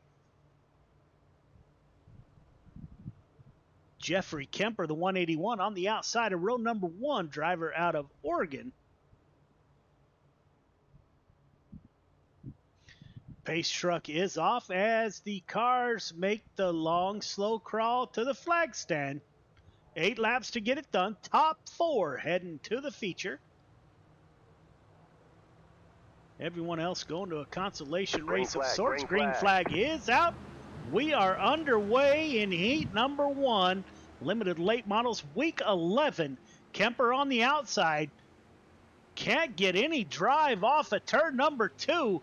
Michael Carter breaks away from the field. Now Kemper is under attack. Jesse Ingram and Jeffrey Kemper going to do battle here. Kemper falls back to P3. Randy Shreves stays right where he started in P4. Go on board with Randy Shreves as he closes in on the back of the 181 of Jeff Kemper. Shreves trying that bottom side, slides up, gets in line behind the 181. We are nose to tail. Carter at the front of the field. Jesse Ingram trying to get it done. Front 5 spread out. Jared Jackson, the first car on the outside looking in. So we're watching the 056 car of Randy Shreves. That is the last car in the transfer position. If any night, tonight would be the night to finish in the top 4 as those cars get a ticket straight to the show. Everyone else is going to have to race through a consolation race. Jared Jackson falling off the pace a little bit behind the 56 there. Looks like A.J. Ogle in the back of the field battling out with James Ingram in the 40. Ingram gets a little bit loose there at the entrance of turn number 1. A.J. Ogle in the 08 machine, currently in P8. Up front, you're not missing much. Carter running away with the show. Got a half-second lead, better than a half-second lead. Over second place, the second car of Jesse Ingram. We're still watching that transfer position. Randy Shreves in that 056 machine. Jared Jackson in the 012 is the first car on the outside looking in. Anthony Morano with his new paint scheme currently running in P6, so he needs to make up ground here, working lap 7 of 8.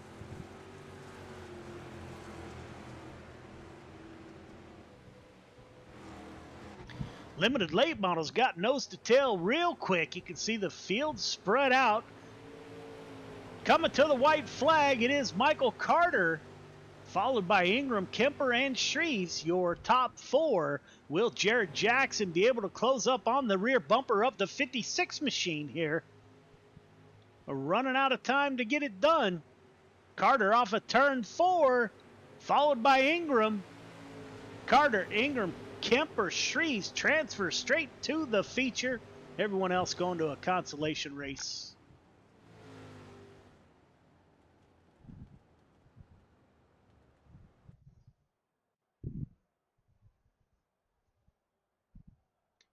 Heat two to the grid. Heat 2 to the grid, please.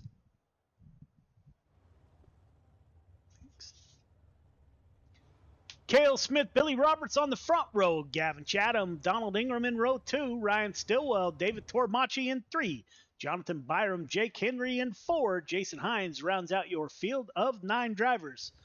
All right, drivers, welcome to heat number 2. You guys know the drill. Leader, I need you 1.5 car length behind that pace truck. Everyone else, once you get the one to go, going to ask you to tighten it up. Half car length between yourself and the car in front of you. The start is on green. Do not jump the start. Do not pass before the start finish line.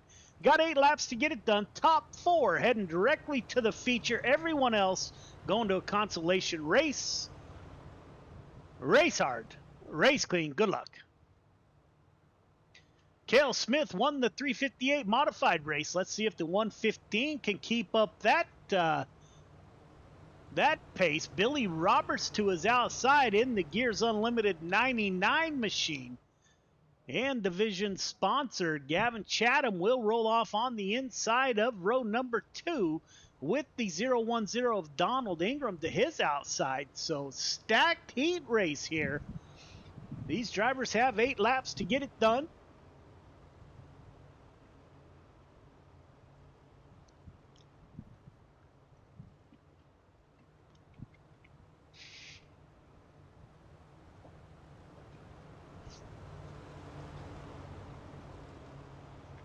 Pace truck should exit this time by.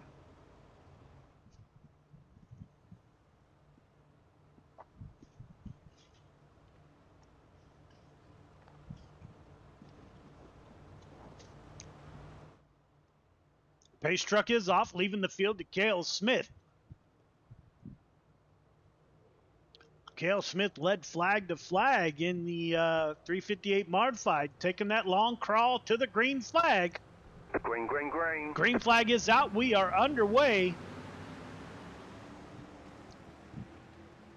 Cale Smith on the bottom side can't get up to the high side. We got a big mess. The yellow flag is out. Caution comes out. We will take a quick look at what happened. Tonight's replay brought to you by the good folks at the Dirt Track Bank. I saw Gavin Chatham involved in the 24 machine. Chatham running that bottom side, gets turned. 90 and 24. That was net code going into 1. We are hearing that net code caused that issue, so neither driver will receive an EOL.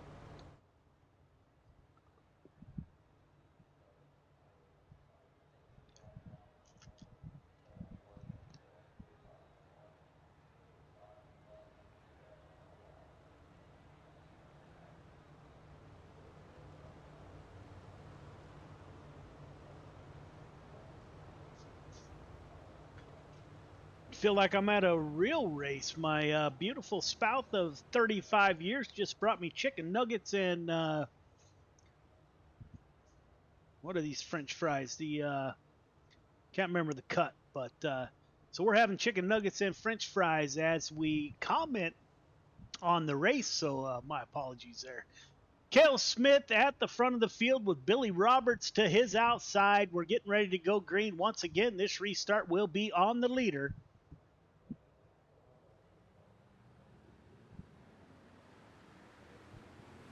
Green flag, green flag. Green flag is out. Great start by Cale Smith. Billy Roberts now under attack. Donald Ingram, he's going to take it 2 wide. We're thinking 3 wide. Not advisable here at Williams Grove. The 54 540 of Jonathan Bynum decides not to get in that mix. He's going to try it again. He was looking down low. Billy Roberts holding on to P2 as the 115 pulls away from the field. We got a wad of cars. Roberts, Ingram, and Byram doing battle for that. They are in transfer position, so I'm not sure how hard these guys will run each other. Jason Hines is the 5th place car on the outside looking in. 54 gets into the inside fence. That might open the door for the 66 of Hines. Hines and the 54 side by side.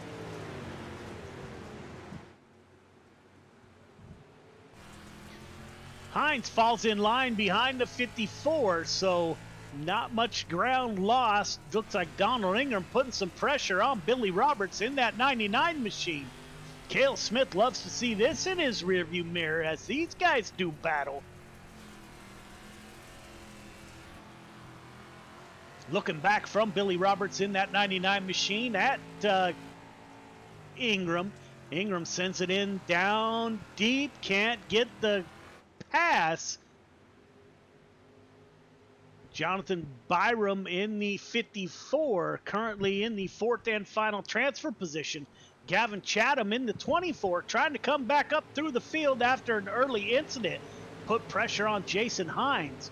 We're working lap 7 of 8. We should get the 1 to go this time by. Cale Smith opens up almost a second gap between himself and the 99 of Billy Roberts. Donald Ingram not letting Roberts get far from him. 1 lap to go. Donald Ingram pulls up to the rear of the 99 car. Can't get any drive off of turn 2. Will he be able to get it done right here? Stays above the slick. Billy Roberts covers that position.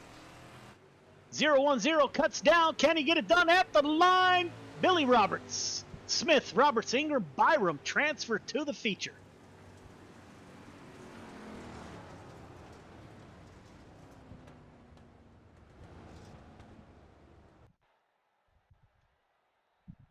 Heat 3 to the grid. Heat 3 to the grid, please. Caden Berry, Randall Dixon on the front row. Michael Vitale, Chris Cox in row 2. Zachary Trader and Dean Reynolds in row number 3. Butch Baker, Christopher Comfer in row 3. Shannon Ball round out your field of 9 drivers. All right, drivers, welcome to heat number 3, leader. 1.5 car length behind the pace truck. Everybody else, once you get the 1 to go, going to ask you to tighten it up. Half car length between yourself and the car in front of you. Restart is on green. Do not jump the start. Do not pass before the start-finish line. Top 4 heading straight to the feature. Everyone else going to a consolation race. Got 8 laps to get it done. Race hard, race clean. Put on a great show. Good luck.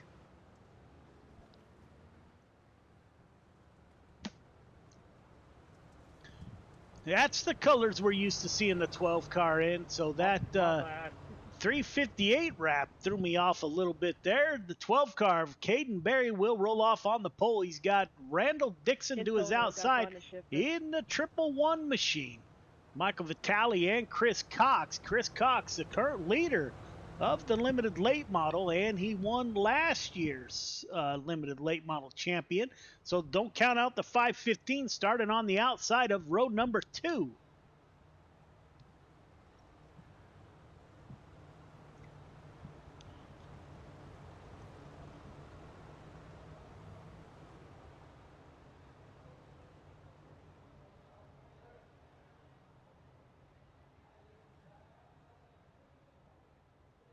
All right, 61, tighten it up for me back there, please.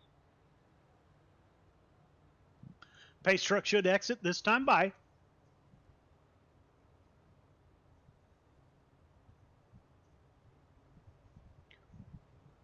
Leaving the field to Caden Berry. Randall Dixon to his outside. Your points leader rolls off on the outside of row number 2, so we'll see how this plays out. As the field tightens up, coming off of turn number 4, looking for the green flag, heading towards the flag stand. Green flag is out. We are underway. 111 car doesn't go there. The 213 gets into that inside fence. Doesn't affect the 213 much. Watch the 515 of Chris Cox, who's been known to take some chances. He thought about taking it 3 wide, thought about it once again. These cars bounce off of each other a little bit better than did the 358 modifieds. Michael Carter. The yellow flag is out. Looks like the 515 may have crashed. Your points leader running into an issue.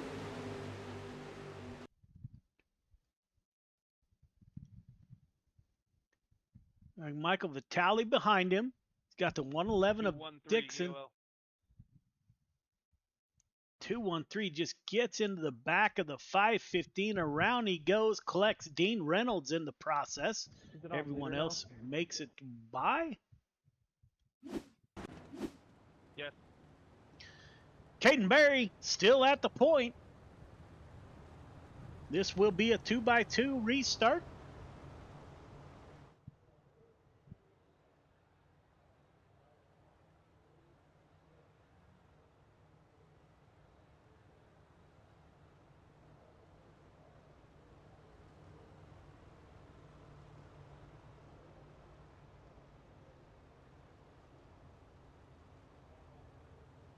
All right, drivers, 1 to green.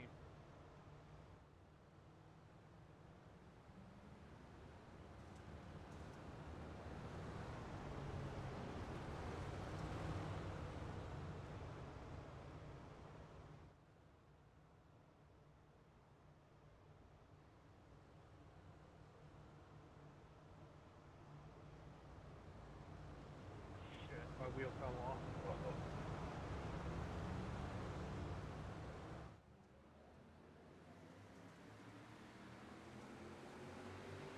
Green, green, green.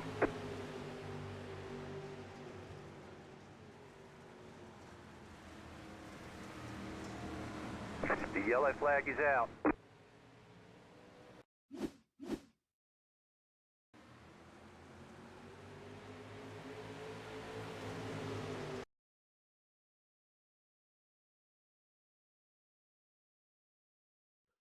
.079 EOL. It Essentially the same thing. Come again?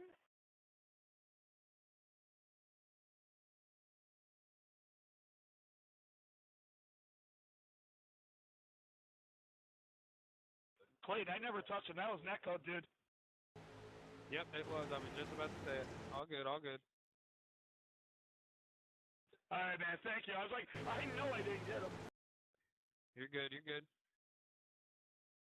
All right, drivers, you guys are coming to 1 degree, and I'm going to cut it short again. Oh, dude, I'm in the pits. That's okay. It's all good.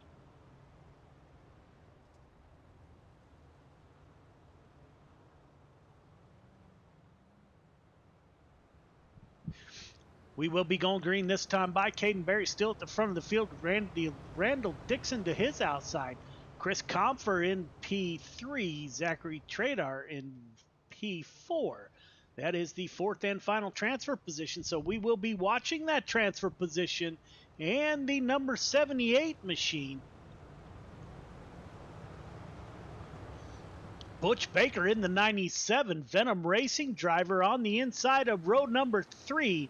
Butch Baker wants to get up there and challenge for that fourth and final transfer position. Great start by Caden Berry. 61 car of Comfer. He pulls up in line behind the 12 car, followed by Dixon. The 78 is able to hold off the 97 of Butch Baker momentarily. Baker sends it in to turn 3 and 4. Good run off the top side. We're going to be side by side at the line. Trader and Baker. Baker on the bottom side. Your points leader, Chris Cox, following in line behind the 97, following Butch Baker. Butch Baker gets up and makes contact. Looks like he's able to save it. Not sure what happened. We will have to go back and look at that. Baker is able to save it. Chris Cox now, he is on the outside looking in. Chris Cox needs that fourth position to transfer. Looks like Chris Comfer in the 61 car putting pressure on the 111 of Randall Dixon. Comfer's not settling for a transfer spot. He wants to P2. Those two settle their differences. Chris Cox now side by side with the 78 car. 78 down low. Chris Cox into 515 up high. Coming off a turn 2. It looks like Cox will get that fourth and final transfer position. That's where the battle is at. Cox isn't done. Tries to slide underneath the 61 of Comfer. Can't quite get the drive off of turn number 4. Up front, Caden Berry setting sail. All this action going on behind your leader. Caden Berry and Randall Dixon up front, nose to tail. Now, finally, everybody else is nose to tail. 61 car cuts it a little close there. Gets into the tires a little bit. Gives that position to the 515. Now, Butch Baker is the transfer driver in the 97 out of the Venom Racing stable. Berry, Dixon, Cox, Baker. So great run by the 97 car getting it done.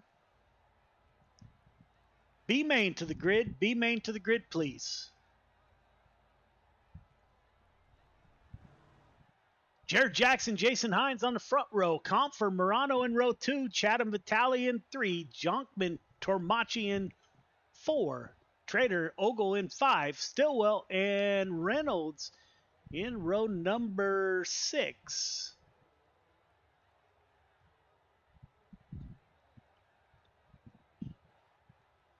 All right, drivers, welcome to the B-Main. We got 12 laps to get it done. 12 of you will transfer, 3 going home. It is 10 laps, just like your heat races. Leader, I'm going to need you 1.5 car length behind the pace truck. Everybody else, tighten it up. Half car length between yourself, the car in front of you. Start is on green. Do not jump the start. Do not pass before the start finish line. Looks like we had 2 drivers that didn't make the call to grid, so 1 driver heading home. Race hard, race clean. Good luck.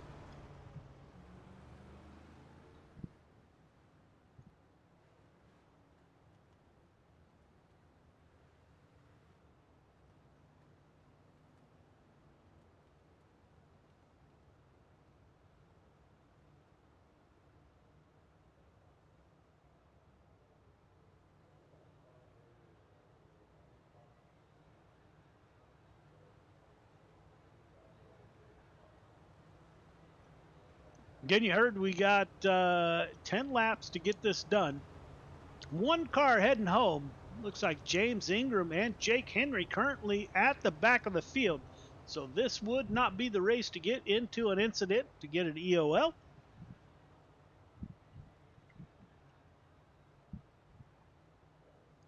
'61 of Comfer on the front row with Jason Hines to his outside. Gavin Chatham on the inside of row number 2. One win in the late model division and the title sponsor. Gavin, thank you for your support of Gears Unlimited Friday Night Lights. As always, Chatham Motorsports has supported us 100%. Pace truck is off, leaving the field to Chris Comfer. Green flag is out. We are underway. Side by side, great start. Everyone is side by side. Comfer on the bottom side, Hines on the outside. Gavin Chatham, he's going to tuck in behind the 61 car, see if he can't. Oh, the 320 of Morano thought about taking it 3 wide, thought better of it, backed out. Comfer at the point. The 66 of Hines is right on his rear bumper. Gavin Chatham in the 24, currently running in P3, not sure what happened. We go to a different camera angle. There they are. They come back. There's your top 2. Hines and Comfer battling it out. Chatham and the 069 of Drew Jonkman. Those two battling it out. Jonkman, don't know if he's from Indiana, sponsored by Indiana, but he has Indiana on the side of that. Caution, yellow flag. First caution comes out. Zachary.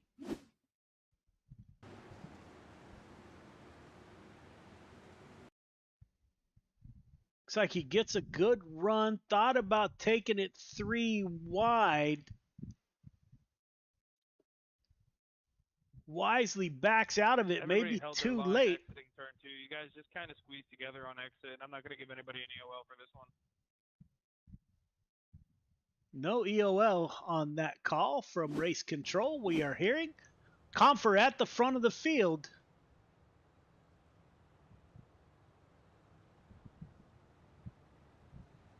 My apologies. Jason Hines got it done.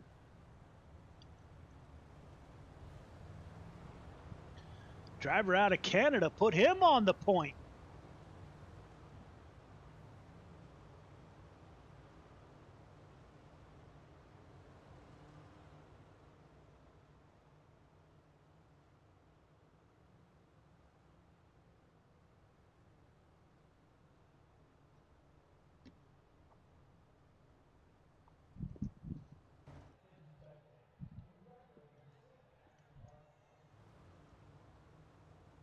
Looks like we have 3 drivers that have fallen out of the grid, so everyone now will head to the feature.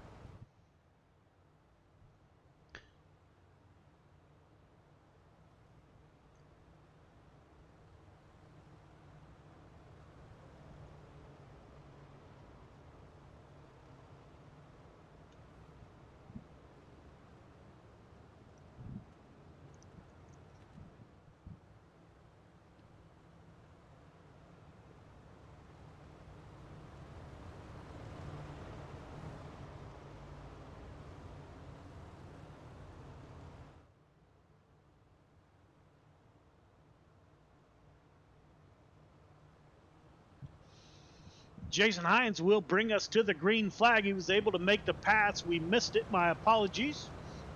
66 will be on the restart. Good restart. Drew Jonkman's going to go with them in the 069. I'm going to assume that is a driver out of Indiana. Chris Comfer in P3. Michael Vitale in the 213. In P4, Gavin Chatham in the 24. In P5, Dean Reynolds in the 79 machine. Still battling it out back in P6. Looks like Anthony Morano's missing parts of his car there. And it's having some handling issues. 66 of Jason Hines putting on a show at the front of the field. Drew Jonkman is going to try to close in. Currently just under half-second gap. Looks like James Ingram was involved in an incident. In the 40 machine, we will take a look at James.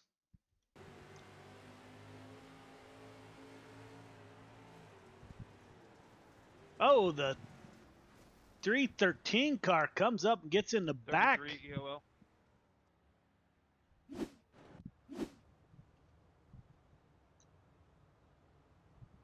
All right, drivers, we've had 3 cars drop out, everyone heading to the feature. So racing for position.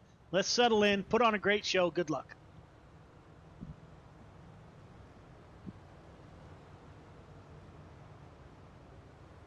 We go in single or double file? I'm going to set it to single. Thank you.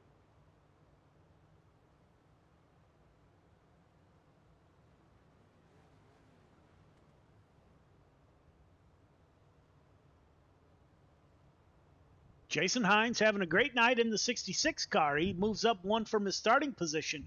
Drew Jonkman in the 069 moves up 5 from his starting position. He's up to P2. Dean Reynolds, the biggest mover of the race, up 6 positions. He's up to P6. We will get the 1 to go next time by. Or this time by, my apologies.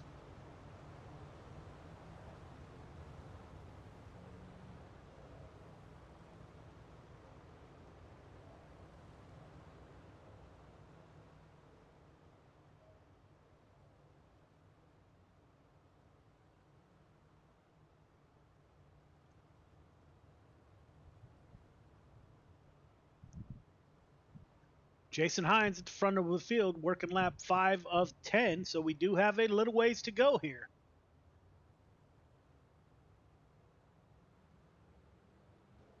Pace truck is off, leaving the field to the 66. He's on the loud pedal. Good start by the 66. Drew Jonkman now, he's up 5 from his start. He wants to be up 6 and take the victory here. Chris Confer in the 61 car, currently in P3. Gavin Chatham, he's going to pull underneath, taking a peek underneath the 61, checks up, collects the 213. Dean Reynolds gets involved. The yellow flag is out.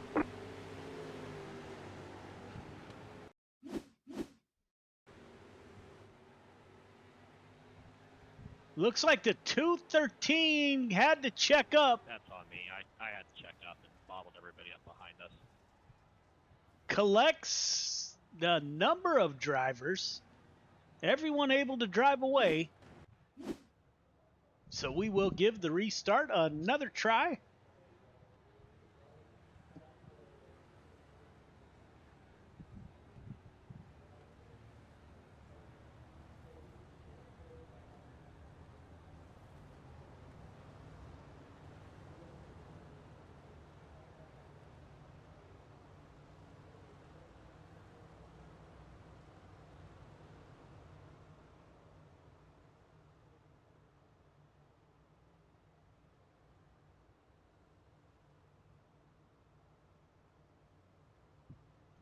After investigation, 079 made the contact that brought out the caution and caused the pileup behind 079 EOL. Jason Hines at the front of the field. We got 1 more lap to go this time by. 24 got totally sideways, and then Michael got sideways, and I had nowhere to go.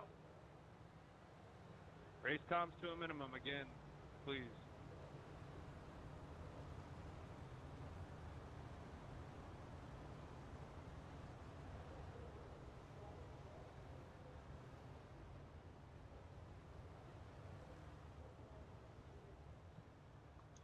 Jason Hines at the front of the field.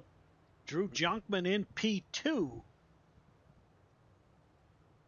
Jake Henry up 7 positions from his start in the 171 machine. He's in P7.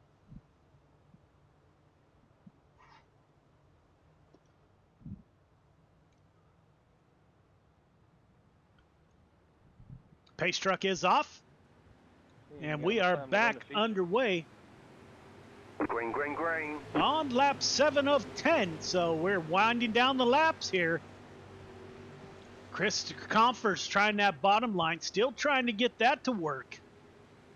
Typically here at Williams Grove, that bottom wears out quick. The top side is the place to be. We will see if he can make that work. Gavin Chatham with a great run, the 24 car closing in on the 61. Those two are going to do battle here.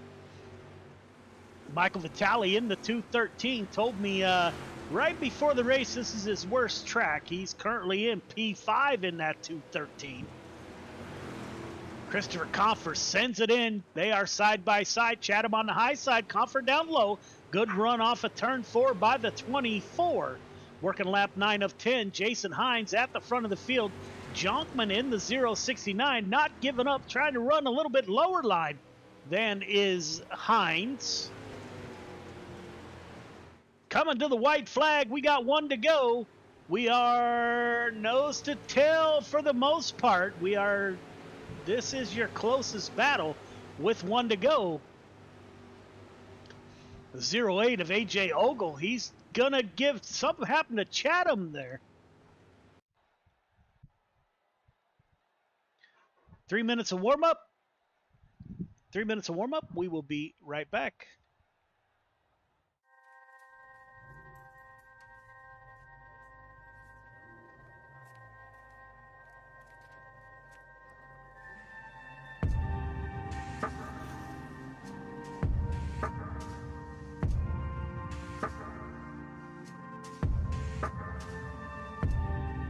Our biggest thing is getting the word out, awareness of Mission 22, the struggle as it is to fight PTSD and suicide.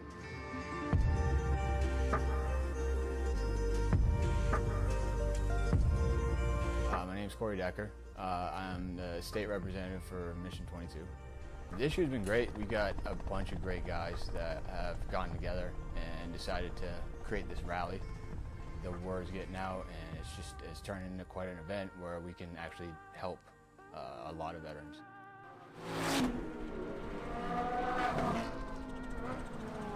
It's a great event, but you really have to go and see it for yourself, and it's really one of those things that's an experience. That just going that weekend, we've seen how it changes people.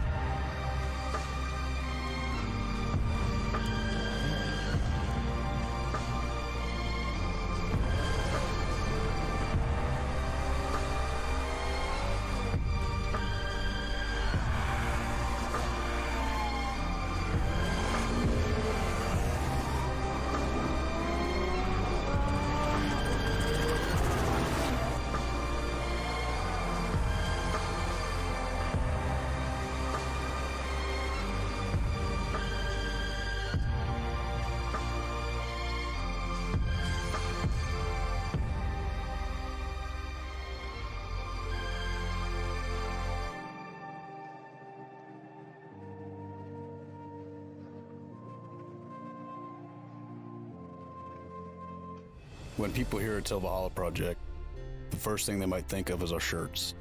But what most people don't know is that our plaques came first and the t-shirts came second. What some people might not know is that the same shirts that we make day in and day out allowed us to do unbelievable things for unbelievable people. Whether it's donating our proceeds to reduce veteran suicide or gifting handcrafted memorial plaques to the families of fallen heroes, these t-shirts simply stand for honor and freedom. Two words that wouldn't exist without our heroes. This makes Till Valhalla Project a place where fallen heroes truly live on forever. Welcome back. Michael Carter at the top of the board in warm-ups with a 21.360. Cale Smith, Caden Berry, Randall Dixon, Drew Jonkman round out your top 5 as we're getting ready for 25-lap feature here at Williams Grove. Been kind of a rough show so far with all the cautions that have come out. Williams Grove, kind of a tough place to get around, apparently. Feature to the grid, please. Carter Smith on the front row, Barry Ingram in row 2, Roberts Dixon in row number 3, Kemper Ingram in 4, Cox Shreves in 5, Byram Baker in 6, Hines Jonkman in 7, Chatham Comfer in 8, Vitali Ogle in 9, Henry Tartar in 10, Ingram Reynolds in 11, Morano and Tormachi round out your full field of 24 drivers.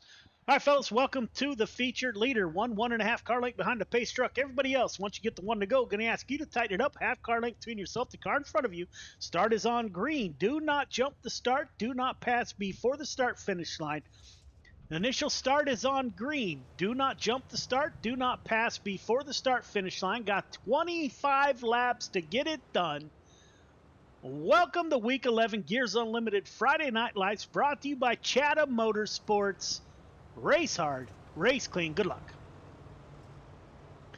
Carter and Smith battled it out in the 358 modified, so this will be interesting to see how these two drivers transfer to the 358, or to the limited late models.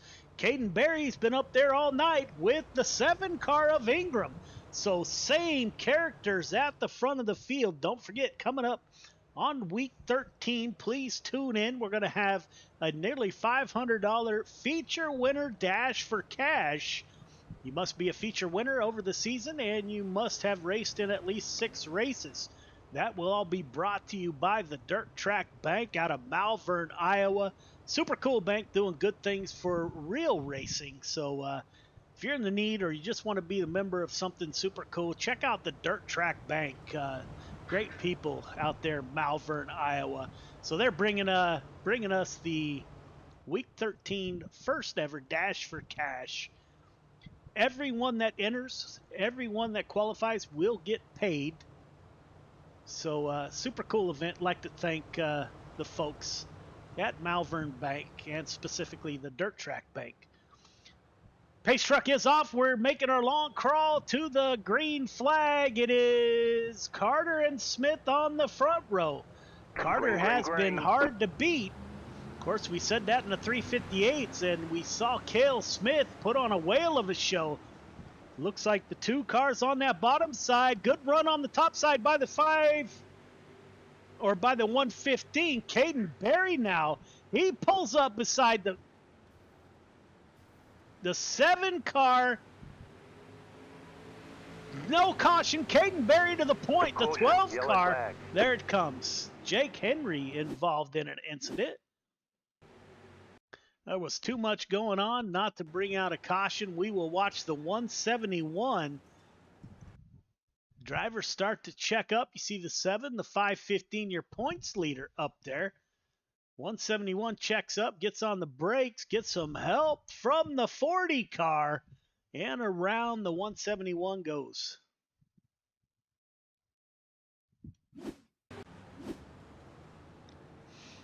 So Caden Berry, will he get his spot back? No, he won't. That spot goes back to Carter, Smith, Berry, Roberts, Ingram, your top 5.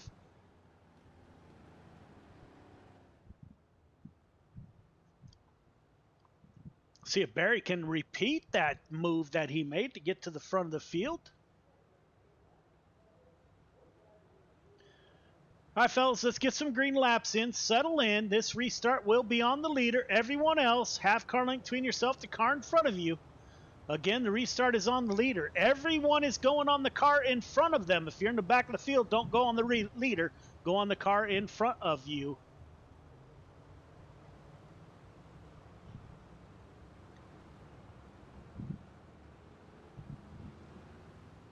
Thanks for giving me room earlier, Randall.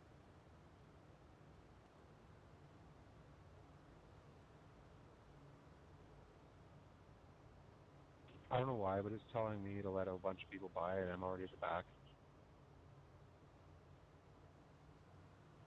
All good, 6-6. I'll clear it when you cross the stripe. Pace truck is off. Thank you, sir. Michael Carter on the restart pulls up in front of the 115 of Cale Smith. Caden Berry going to work that bottom side, see if he can't get that to work once again. Berry off of turn number 2. He pulls up to P3 with the 7 car of Jesse Ingram behind the 12.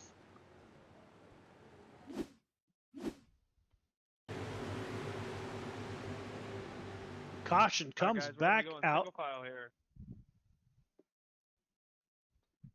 Now it's showing me a lap down. It's like the 56 and the 010, the 069 tries to avoid the incident. Pushes the 61 down low into the fence. Just a chain reaction deal in the back of the field. 61 Jason, goes did you around. stop for anything or tow or anything like that? I'm not showing anything. Well, I stopped on the track to let the 33 by, and then he never showed up, and then I got the black, and now I'm a lap down. I don't know why. Okay, I'll get back to you on that.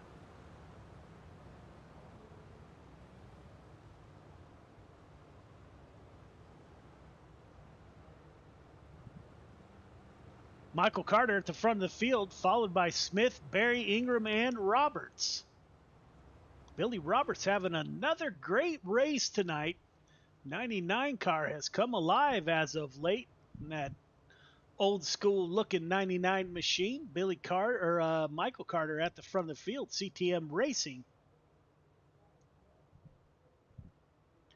Cale Smith in P2.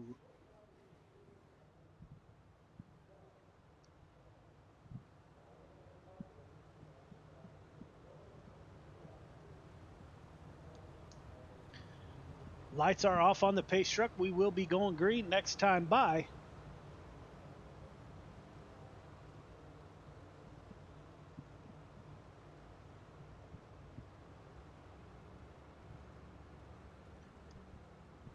When I entered the pits, it said it was open. Now they're giving me a black flag.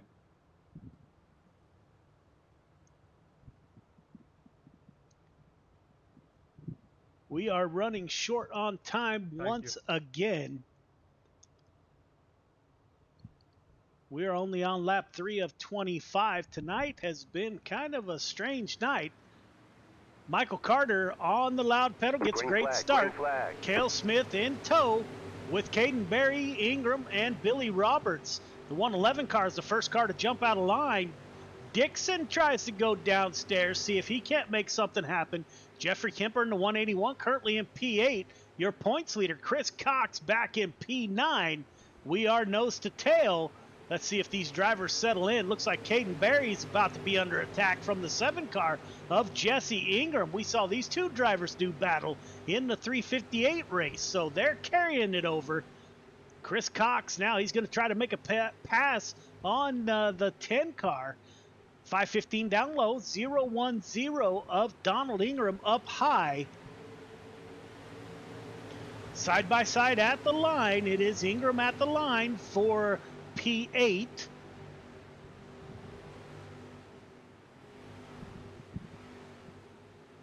Up front, Michael Carter pulling away from Cale Smith just a little bit.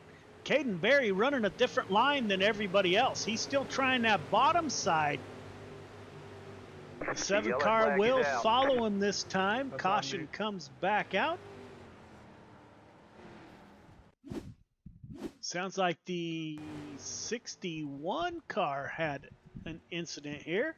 Running a slider line, slides up to the outside, gets into that outside line. I'm going to cut it till 1 lap to go. And around he goes. So just be prepared. Working lap 8 of 25. Carter at the front of the field.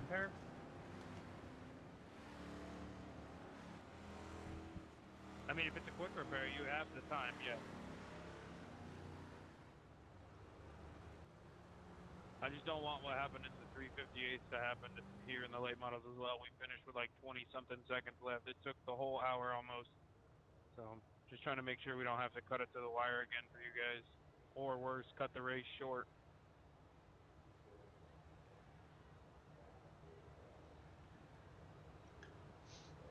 Let's see if the pace truck gets one to go this time by. Nope, we will have one more after this. Next time by will be one to go.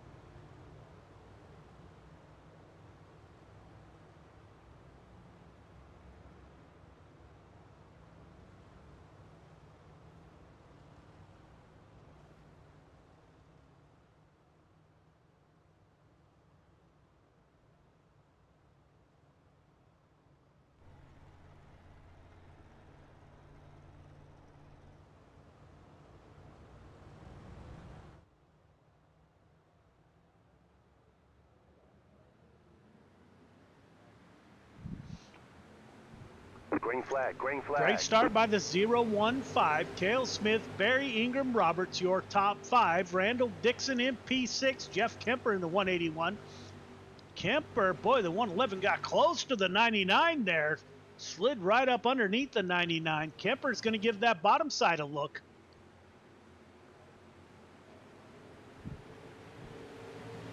Roberts gets loose in turn 4, gives the position to Randall Dixon.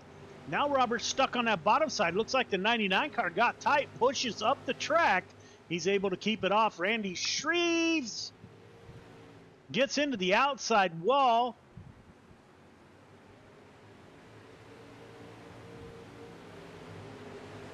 Not sure what's going on with the 99 car here. Looks like he has his hands full with that 99. Might be some damage to that machine up front. Carter and Cale Smith still battling it out with Caden Berry in P3. Cale Smith taking a peek on the inside of the 015. Didn't decide to go down low that time by Caden Berry, followed by Jesse Ingram in the 7 car. Cale Smith in P2.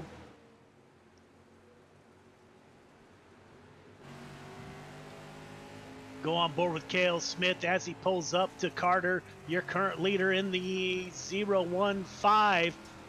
Looks like he's getting 1 and 2. He pulls right up to Carter. Carter gets a good run off that top side. Just giving him a peek and letting him know that he's there. That might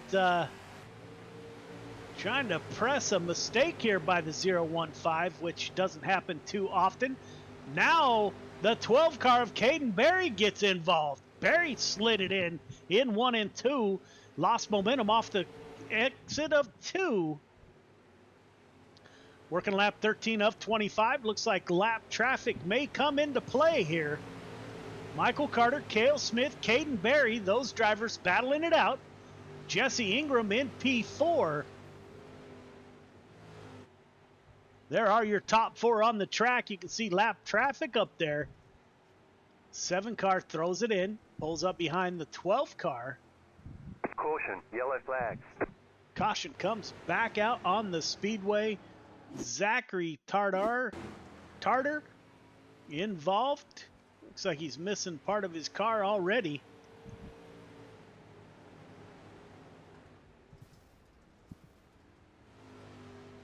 Just brings out the caution, not sure.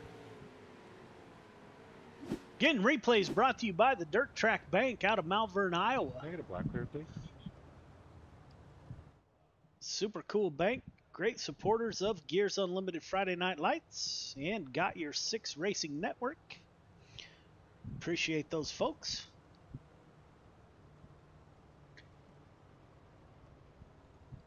So once again, we're working lap 14 of 25, and we're starting to run short on time. You were blinking in and out pretty bad. The only thing I could think of with the whole being a lap down that you brought up would be possibly like connection gone while you crossed the stripe and it didn't register you for a lap. I've never seen that before. I've watched your whole start of the race. You never went a lap down. The only thing I've seen with you is blinking that last run pretty bad. You were even jumping on and off the race control software. So that might be the issue, but I can't promise anything. Michael Carter at the front of the field. Cale Smith in P2. Carter got into something there. You can see the front right corner is missing on the 515 car. Not sure what happened to Carter, but that will most definitely affect the handling of the 015. Can he hold on? All right, drivers, one to go here. Got his teammate behind him, the 115 of Cale Smith. We will have to search back and see what happened to Carter.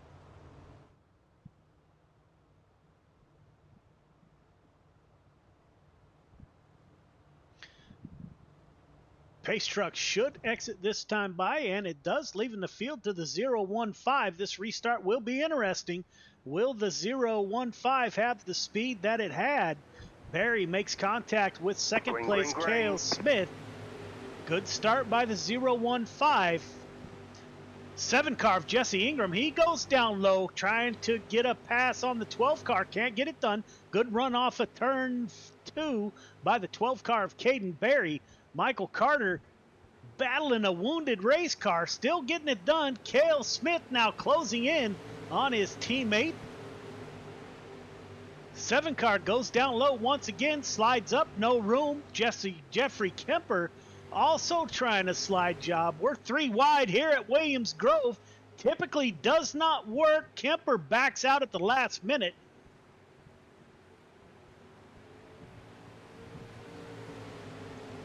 That damaged 015 car able to hold on. Cale Smith pulling right up to his rear bumper though.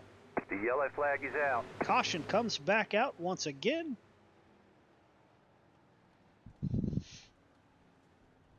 Billy Roberts involved in an incident.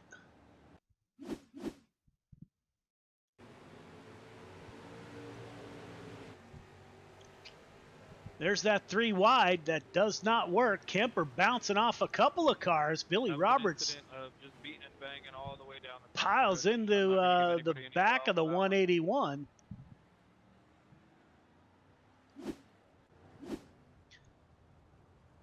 Somehow Michael Carter holding on to the lead with that damaged race car. Cale Smith was closing in. We are on lap 17 of 25.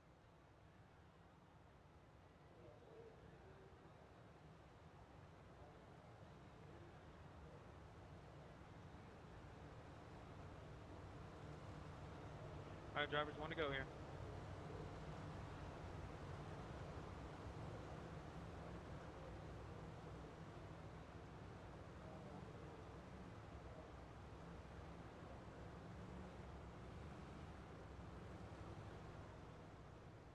Lights are off on the pace truck. We'll exit this time by. Let's see if Michael Carter can hold off Cale Smith and Caden Berry.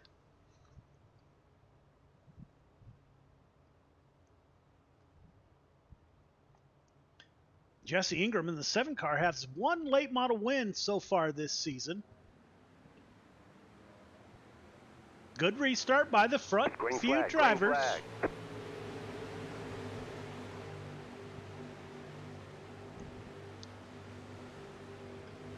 Nose to tail. Jeffrey Kemper in 6th position is the first car to jump out of line, running a different line. Jeffrey Kemper on that bottom side, going to try to run the middle here. He's got the 010 Donald Ingram to his outside. Kemper can't quite clear Donald Ingram.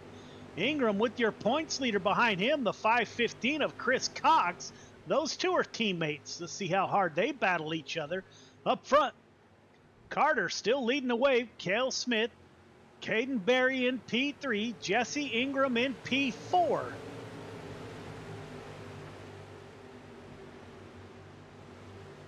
Jeffrey Kemper, driver out of Oregon, still giving that bottom side a try.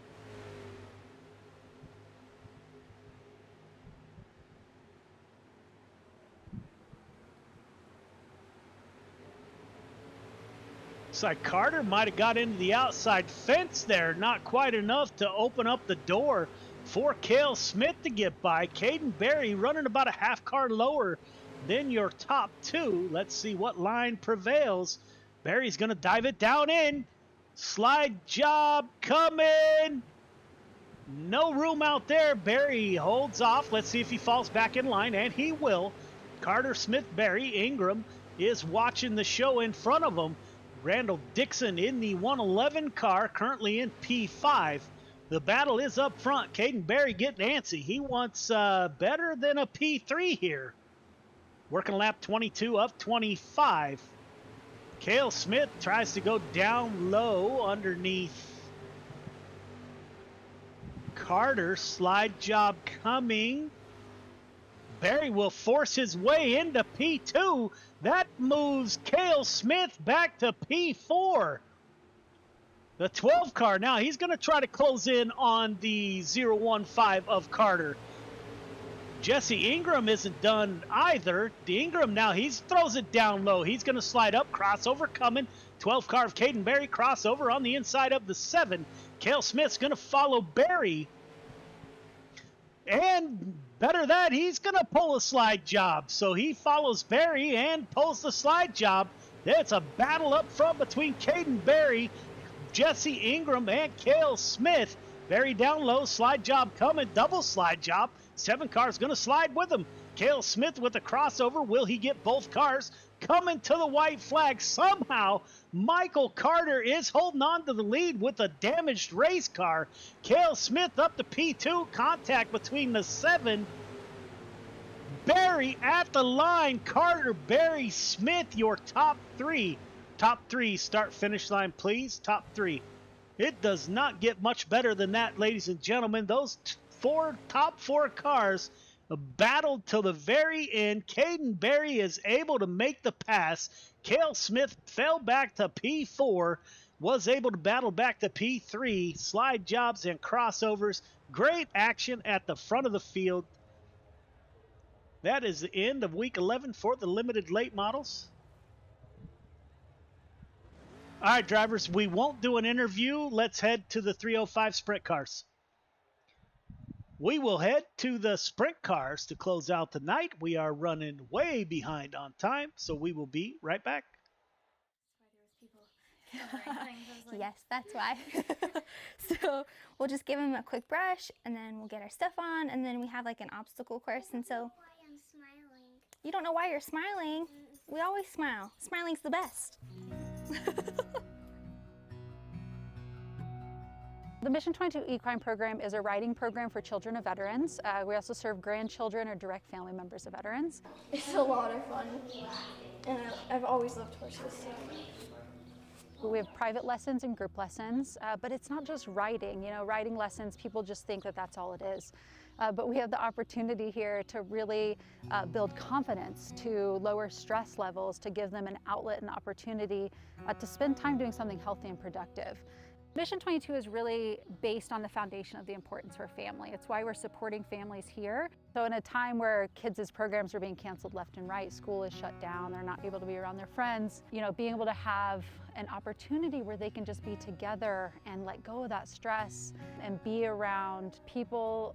Again, honestly, it's just really that simple, being around people. You know, who would have thought that it was something as simple as that?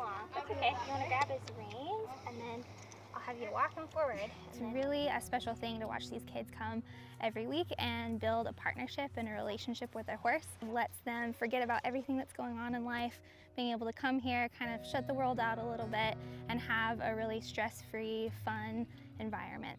There's tons of studies that have been done on lowering of cortisol levels of children, and especially with children of veterans, often growing up in a household that can be a more stressful place, to be able to have an outlet where they can be outside, fresh air, horses around them, and just growing in that confidence.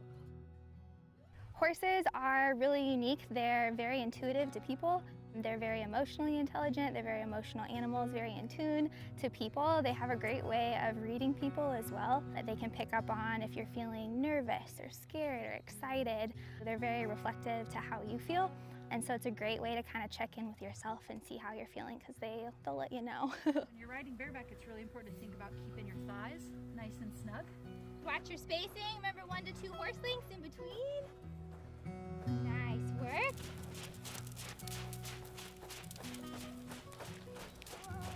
Yep, then you're going to go through the blue barrels, and you can weave through them, and you can walk through them. Before we came to Central Oregon, we were based out of Portland. So we were renting an office in the city, we were having to pay to board horses, and it was getting to be exceptionally expensive. And so what it came down to was an opportunity to have a facility that we could grow programs out, that we could have the equine program on our own property, that we can continue to operate during a time that nobody really knew kind of what was happening next. And so having our own facility gave us the freedom to continue serving the families that we care about. It's so fun to see parents come and talk to each other, and being able to kind of share stories, watch their kids together is a really neat thing. Talk about just life in general, having a place to come and to really connect with people. Obstacles. I really like riding the horse because it's the best thing ever, and it's so exciting. By supporting families of veterans on this property through the equine program, it really gives us the opportunity to show that importance. So we're not just supporting their kids, but we're supporting their families. They're having a community here, and building that strong family foundation builds a strong veteran. And that is something that we very much believe in, is supporting the family, supporting the veteran, and that cohesiveness together.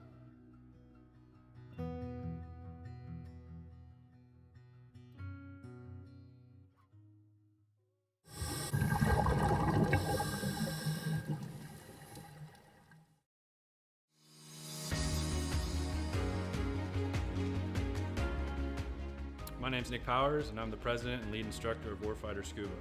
I'm a veteran of the United States Marine Corps from the years 2003 to 2007, with one combat deployment to Haditha, Iraq in 2006. Throughout my time overseas, I experienced a lot of situations that you wouldn't necessarily find yourself in the United States. IEDs, getting shot at, rocket attacks, mortar attacks, you name it, it happened. When I got out of the Marine Corps in 2007, I tried to adjust back to civilian life, and the whole time you're in, you just can't wait to get out. And when you get out, you start to realize, did you make the right decision? 9 times out of 10, most of the guys that get out, they immediately plummet into a depression cycle, because you don't have that structure anymore that the military provides you. And this hit me super hard.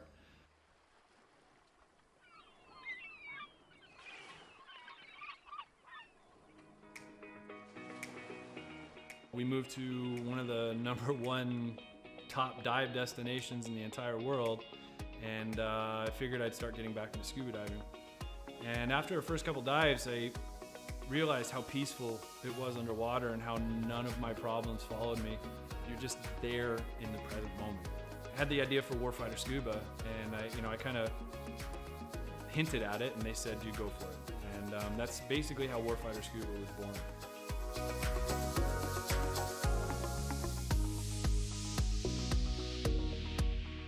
So Warfighter Scuba is a nonprofit. We're a 501c3 nonprofit with the IRS. We bring combat wounded veterans down to the Caribbean to teach them scuba diving to treat their wounds. Whether their wounds are physical or mental, such as PTSD, scuba diving is a extremely therapeutic activity for mental stressors and for physical ailments. Mentally, as soon as you go underwater, your body just reacts. It's not normal. You're not meant to breathe underwater. Automatically puts you into the present moment.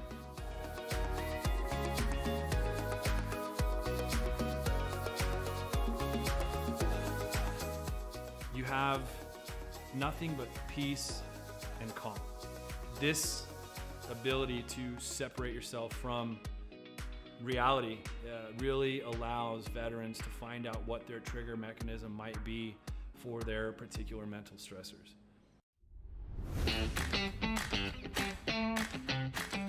So every veteran who comes through our programs gets a 100% funded trip. Each veteran also receives a round-trip ticket from their home of record.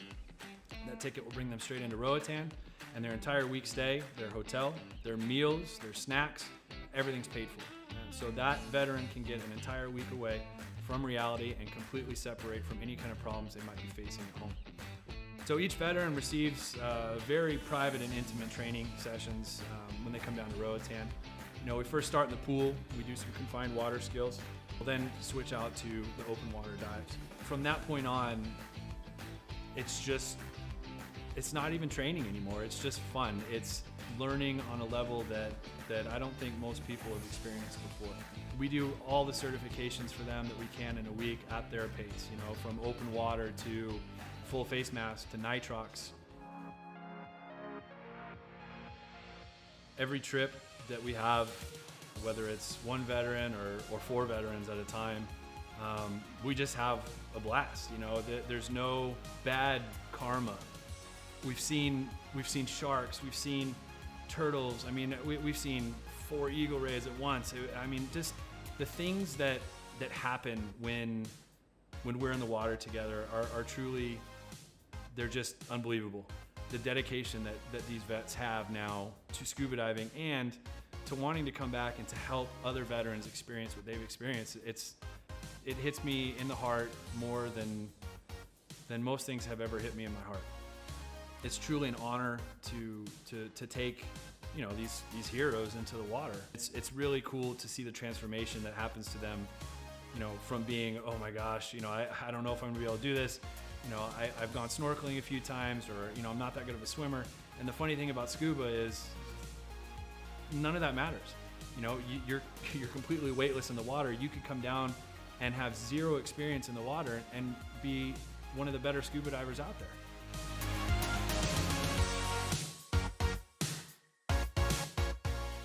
So as with all nonprofits, we rely solely on generous donors such as yourselves. None of these programs could exist without people who are willing to give some of their hard-earned money up to save veterans who might be struggling with everyday life and have that unfortunate thought of suicide. 100% of every dollar that's donated goes directly to the veterans. I personally, myself, I do not take any kind of money. All my time is donated. There's no salary to anybody who's on the board or any staff positions in Warfighter. Donations can be made on our website at www.warfighterscuba.org. And remember, every donation is 100% tax deductible.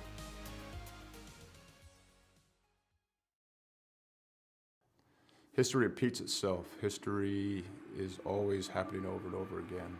So one of the ways to stop a theme, one of the ways to stop something from reoccurring is to first of all admit it.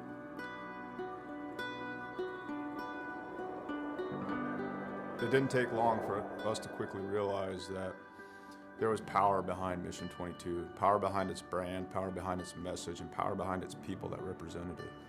All right, my friends, day 19 of 22, the 22-day push-up challenge. Day 19 means 418 men and women have possibly committed suicide in the last 19 days. I went and looked up my ship, the USS Rushmore. More people who have killed themselves by now than ever served on our ship at one time in just 19 days. 19, 20, 21. One more. Y'all ready for the last one? Mission 22 has become a decentralized nationwide effort to show love, to raise money, to be available for other warriors, to be able to be a point of contact, to let the warriors know, but also for warriors to let other warriors know that there is a community. You're not alone. This isn't happening in silence. You're not forgotten. We brought 4 veterans from all different parts of the United States and brought them together to hike through the state of Oregon. May God bless you on your journey. Thank you for serving our country and for being willing to go on this walk. I'm praying you feel peace and strength with each mile. On this hike, some folks found God, some folks remained sober, some folks lost a significant amount of weight to be able to participate. And not so much just a healing walk for us as warriors, but for us to contribute to other people's healing. This hike, we raised $12,000 for endobiogeny. Some of the folks on this hike, they're going to be volunteers for this treatment. And I couldn't be more pleased and more proud because it was difficult. We had a lot of struggles. Not everything on this hike went pretty, but we put some skin in the game. At the end of the day, we were able to raise money and we'll be able to use that money so guys can get the treatment that they need. The War at Home Monument is an example of our social impact, of our awareness, of our permanent fixture to do the work that we can't always do, to always remind us of what we've lost and what we will lose if we don't reconcile it. What we've done is taken 20 different veterans with their family's permission and used them as a silhouette that cut out of a 3,000-pound plate of steel.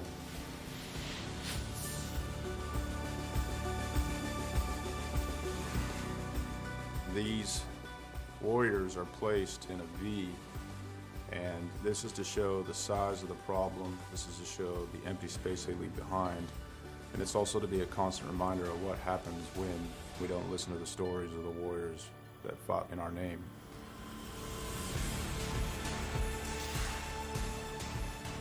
Because it's not okay. It's not okay that everyone didn't know about veteran suicide. It's not okay that these things were a secret or left unsaid, or that it was shameful. It's not okay that it's shameful to suffer alone and suffer in silence, because if you ask for help, that you're no longer a warrior, that you're weak. So I come back and I thought everybody else changed. So I pushed my family away. And it took a long time to really realize it because I didn't want to look internally. I got my Class A CDL and hit the road. I was on the road for about 8 years trucking. And this makes me think about how insignificant all of the major things going on are. I mean, what, 1 million years ago, that blew up. And, you know, over time became this.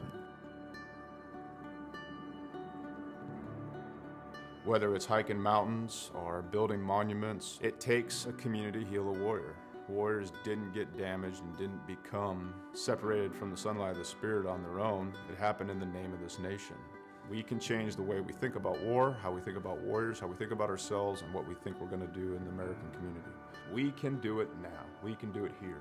And there's going to be another generation of warriors coming. We can set the tone to create a culture that grabs them up and loves them and smothers them in resources, in opportunity, right now.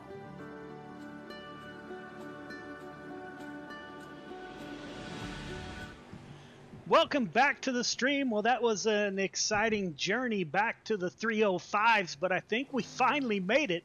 The race had started due to the previous 2 races running late, so we created a new session. Here we are. We're back at Williams Grove, Week 11, Gears Unlimited Friday Night Lights, 305 Sprint Cars, brought to you by our great friends, Raven Graphics. We're getting ready to call the drivers off the track. You haven't missed anything. We'll have a 2-second driver meeting probably, and we will get underway. Thanks for tuning in and sticking with us. A little bit of excitement. Never had to recreate a race before in the middle of a broadcast, but we got her done. So we're getting ready to call the drivers off the track. Thanks for sticking with us.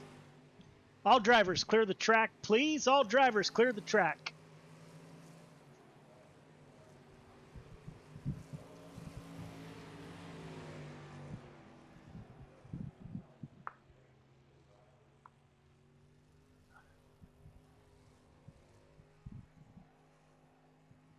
All drivers, clear the track, please. All drivers, clear the track. All right, fellas, real quick drivers meeting. My apologies that the previous 2 races ran late, but here we are nonetheless. We got 16 cars in the field for tonight. So I'll go over 2 things. The new thing, if you bring out 2 cautions in a heat race or a feature, you will be disqualified for the night. Also, we put up on Discord tonight, this is very important, we are considering a $15 fee for drivers for next season to help cover admin and the Dash for Cash. That is up for conversation in our Discord page.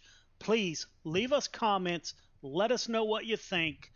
This is a drastic change for Gears Unlimited Friday Night Lights. So I need to hear what you guys are thinking. What direction we're taking this league. Are we going to continue to improve, or are we going to go back to bare bones? So that is partly up to you guys, but I need to hear from you. So please comment on that in Discord. Other than that, we're getting ready to go qualifying here. Finally, anybody have any questions, comments, or concerns?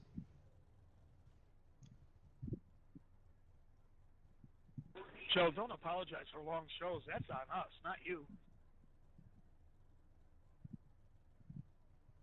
Yeah, you know how that goes, my brother. You're director.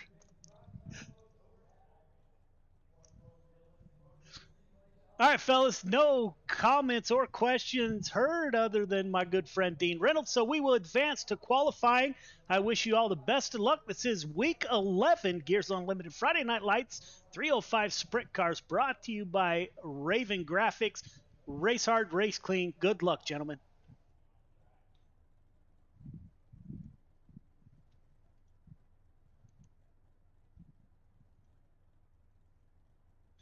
So there's the drivers meeting. It looks like we got everything in. Gavin Chatham at the top of the board in practice with an 18.859.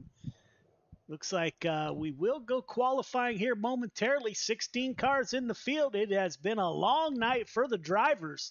Some of them have stuck with us all 3 races. So Randy Shreves has a pretty tight hold on the lead in the 305 sprint cars.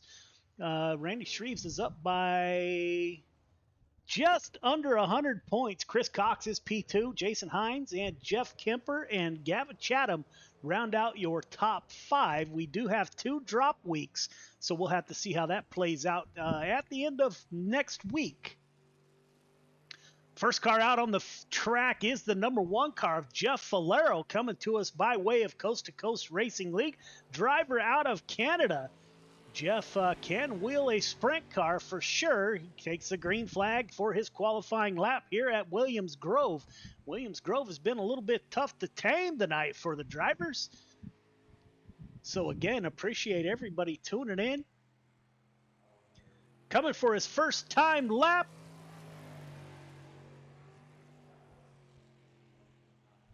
Jeff Falero top of the board with a 19.030. Joshua Butler with us in the 881 machine. Joshua coming to us from the F1 world.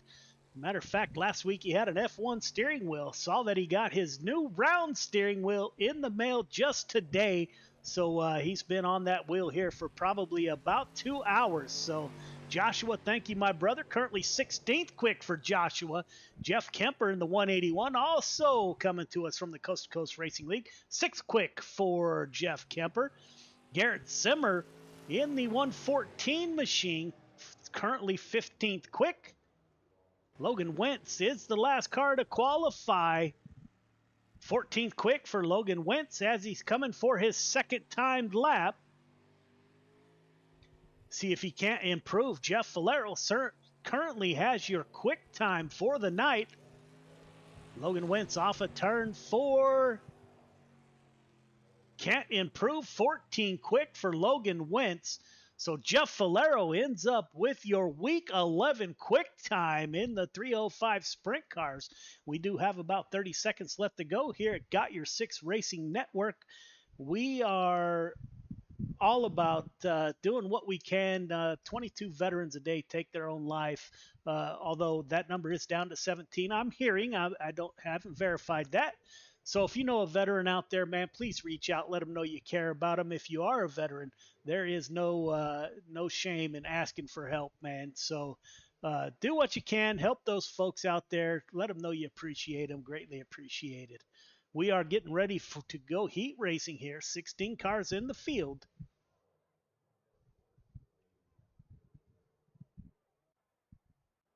Heat 1 to the grid. Heat 1 to the grid. Jeff Falero, Randy Shreves on the front row. Jason Hines, Duncan McCamick in row 2. Caden Berry, Clay Christopherson in 3. Michael Vitale, Garrett Zimmer in row number 4. All right, drivers, welcome to heat number 1. Leader, 1.5 car length behind the pace truck. Everybody else, once you get the 1 to go, going to ask you to tighten it up. Half car length between yourself, the car in front of you. The start is on green. Do not jump the start. Do not pass before the start finish line. Everyone heading to the feature. Got 8 laps to get it done. Race hard, race clean, put on a great show. Good luck. So your points leader, Randy Shreves, will start on the outside of row number 1. Again, a big shout out to the 12 car of Caden Berry. Looks like they got rained out this weekend on the East Coast. Picked up his first feature win in a wing sprint car. I don't know if Caden's 15 or 16. I can't remember. The youngster is back with us. So welcome, Caden. Greatly appreciated. Our good friend Michael Vitale in the 213. Air Force veteran. Michael, thank you as always for your service and your feedback. Michael and I talk a couple times, probably a week. And brother, your feedback is always super welcome. So here we go. We got 8 laps to get it done. Jeff Falero with this week's quick time. Lights are off on the pace truck. We should go green next time by. Randy Shreves, your points leader on the outside of the number 1 car. Jeff Falero doesn't race with us often, but when he does, that 1 car is super quick. Jason Hines and Duncan McCamick in row number 2. So we'll see how this plays out. See if Clay Christopherson or Caden Berry can come from that 3rd row. We're about to find out here in heat number 1 here at Williams Grove, Pennsylvania.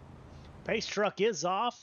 Jeff Falero will take the long crawl towards the green flag.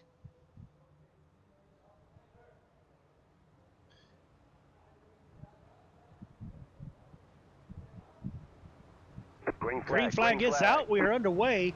Good start by your front row. Falero with a little bit of an advantage on that bottom side. Randy Shreves under attack. Jason Hines, he's going to try the bottom side. Another driver out of Canada in that 66 machine, trying to get underneath Randy Shreves. Duncan McCamick in the 45. He's on the outside. Looks like we got a crash in the back. Caution, yellow flag. Caution does come out. Michael Vitale and Garrett Zimmer involved.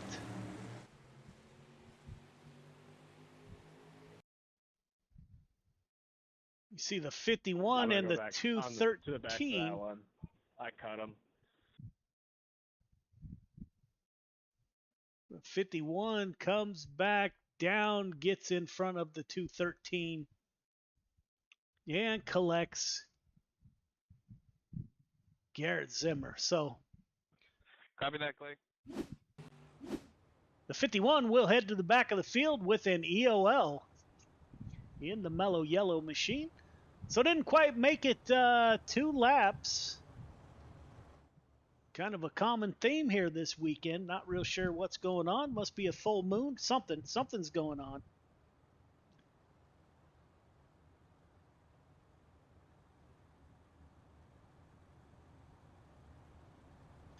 All restarts in the sprint car are single file, so Jeff Falero holds on to the lead from the start. Your points leader, Randy Shreves, in P2, followed by Jason Hines, Duncan McCamick, Caden Berry, Michael Vitale, Garrett Zimmer, and Clay Christopherson just received the EOL, so he will roll off this restart in P8.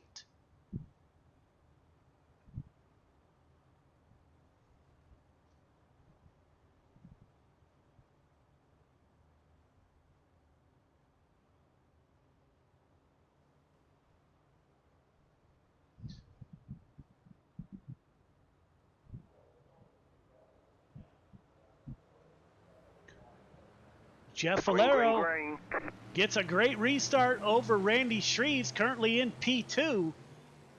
Caden Berry, somebody got in the back of the 66, so we're starting in the same fashion as the other 2 races, which we didn't want to see. Hoping that the sprint cars would be our savior tonight, but looks like the 45 dove down low underneath the 66 car. Makes contact, collects Caden Berry. Michael Vitale involved once again. All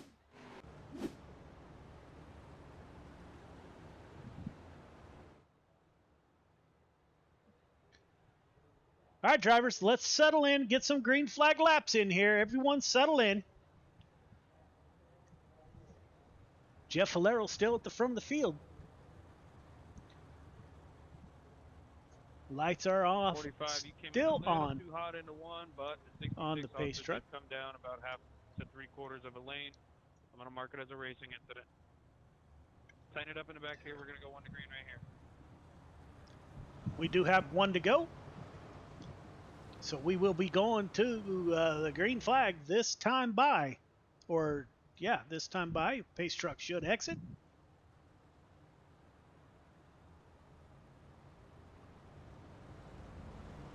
Pace truck is off, leaving the field to Jeff Falero.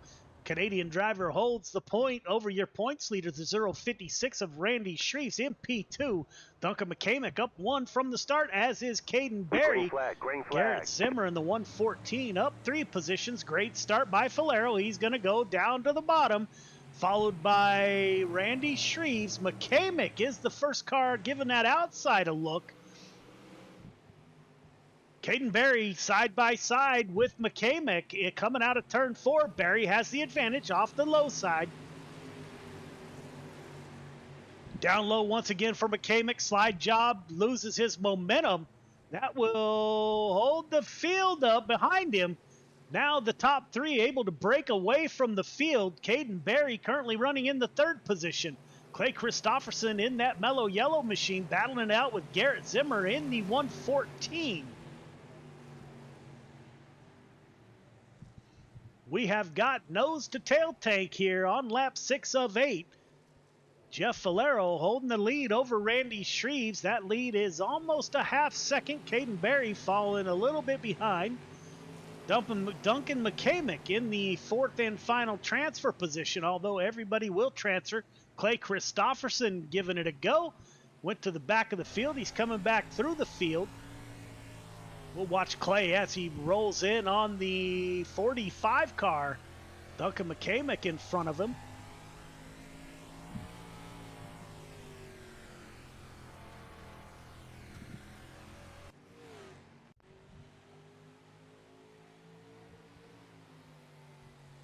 Not real sure what happened to Duncan.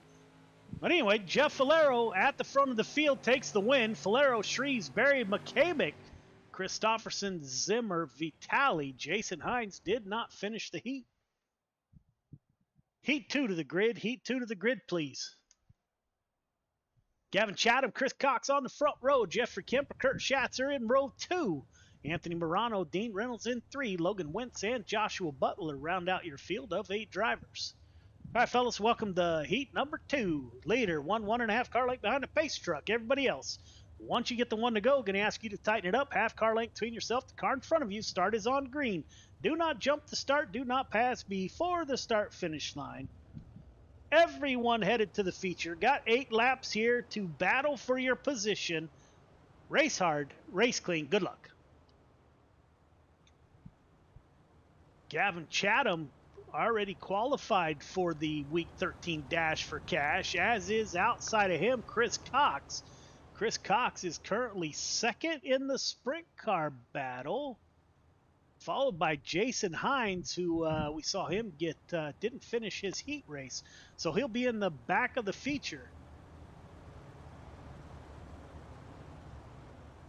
My teammate Kurt Schatzer in the 218, driver out of Pennsylvania. The GY6RN on board, got your 6 Racing Network. It is Gavin Chatham that will bring us to the green flag. Jeffrey Kemper and Kurt Schatzer in that front row.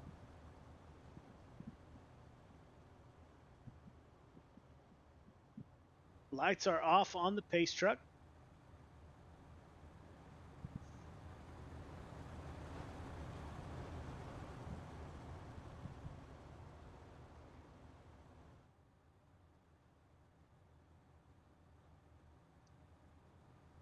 Tonight we should have 2 heat races, a 3-minute warm-up, and then we will go feature racing. Pace truck is off, leaving the field to Chatham in the 24 machine. Coming off of turn 4, Chris Cox to his outside. Cox currently second in the points. Green, green, green. Green flag is out. We are underway. Great start. Everyone is side by side at the line. Chatham dives down low. Will he slide up and get to that outside in front of the 515 of Chris Cox? Cox thought about going down low, thought better of it. Jeff Kemper. We saw Jeff run down low all night tonight. The 181's giving the bottom a look. Now Kurt Schatzer's going to come up and put the pressure on the 515. Schatzer running the outside, running right up on the edge of the chocolate chips there. Put Kurt Schatzer in P2. Gavin Chatham opens up over a half-second gap. Chris Cox, Jeff Kemper still running the bottom side. Now he's got Dean Reynolds in that 079 car to the rear tail tank of the 181. Looks like the typically here the bottom side is the place to be when the track is tacky. But that high side seems to be working. We got cars up on the high side. Somebody checked up. Anthony Morano checked up not to get into the back of the 79. Great job by Anthony. Gavin Chatham still on the point, followed by Kurt Schatzer in P2. Chatham extending his lead over a half second over Kurt Schatzer. Chris Cox in P3, you're second in the points. 79 car, not used to seeing Dean Reynolds in a sprint car. Well, Dino is currently in what would be the 4th and final transfer position, followed by Jeffrey Kemper in the 181.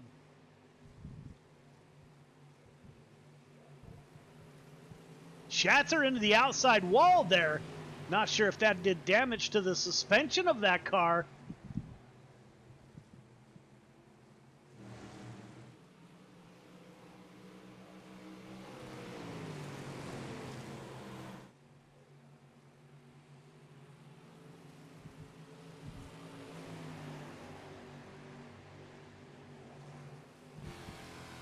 Go on board with the 515 of Chris Cox as he tracks down the 218 of Kurt Schatzer on lap 7 of 8.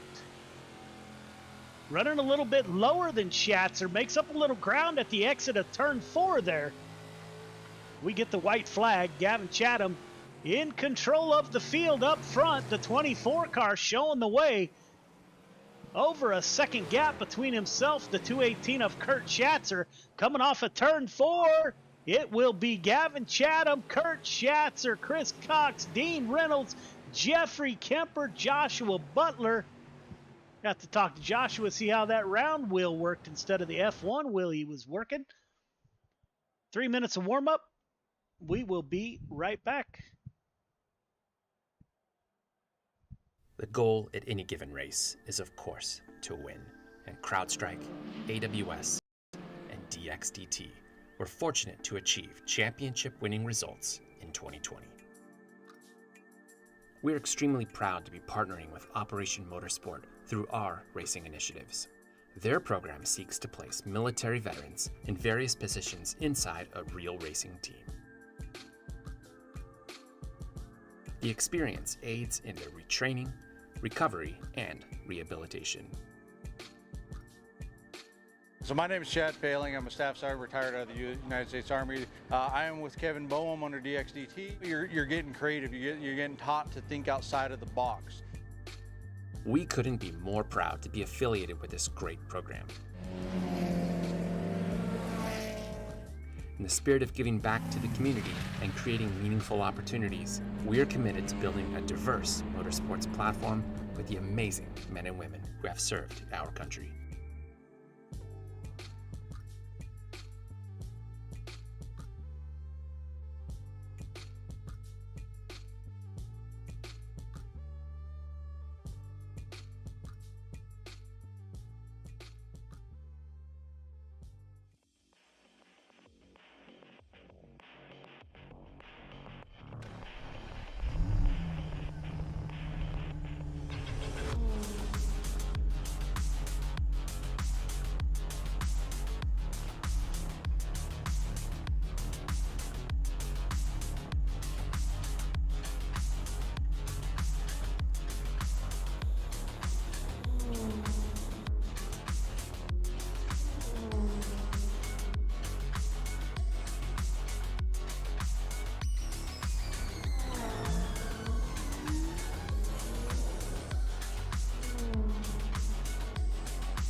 Welcome back. Your points leader, Randy Shreves, at the top of the board during warm-ups, running a 19.373.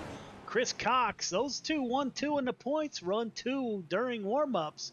Kurt Schatzer in P3, Gavin Chatham, Duncan McCamick are your top 5. We got 30 laps here to get it done in the feature.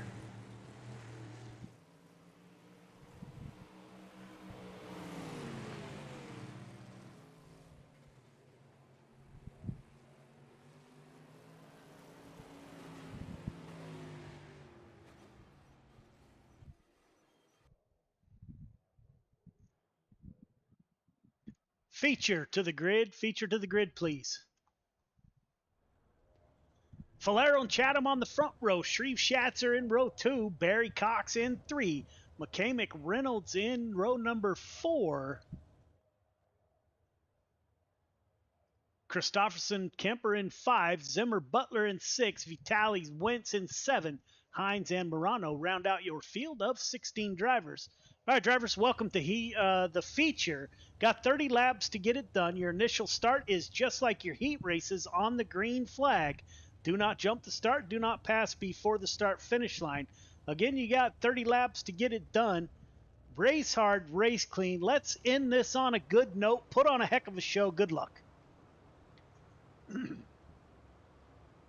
Again, that one car on the pole tonight with your quick time, and on the pole for the feature is going to be hard to beat. Randy Shreves will roll off on the inside of row number 2, your current points leader. So he needs to have a good night. Chris Cox will roll off. Where is the 515? On the outside of row number 3. Second in the points, Chris Cox in the 515 will roll off behind the 218 of Kurt Schatzer. Clay, you're blinking on and off a little bit. I'll let you know if it keeps up. Same with you, 45, Duncan. Both you are blinking just a little bit.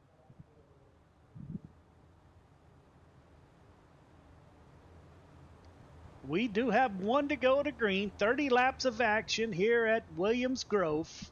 You can see the track starting to slicken up just a little bit. Not too bad. Should be a little bit gripped down low, so we'll see 2 lanes of racing, or we should.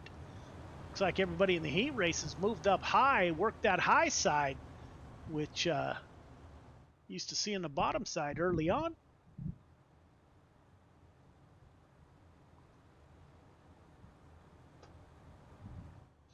It will be the 1 car of Jeff Falero. Pace truck is off. Falero will take the long crawl to the green flag. Flag stand is a ways down the front stretch here. Coming off of turn 4, looking for the green flag. Green flag. Green flag is out. We are underway. Great start. Everyone is side by side at the line. Falero on the bottom side. Most likely will slide up. Chatham went up high real quick. Shreves, he's going to move up to P3. He gets in front of the 218 of Kurt Schatzer. Up front, Jeff Falero leading the way with Chatham to his rear tail tank. Big wreck in the back.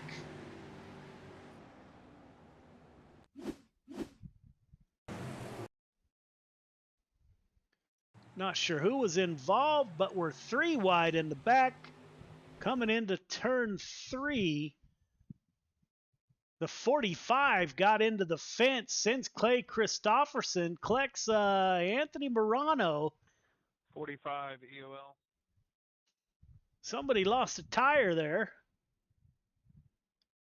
So not the start we were looking for, but Fuck, I missed the pit extra.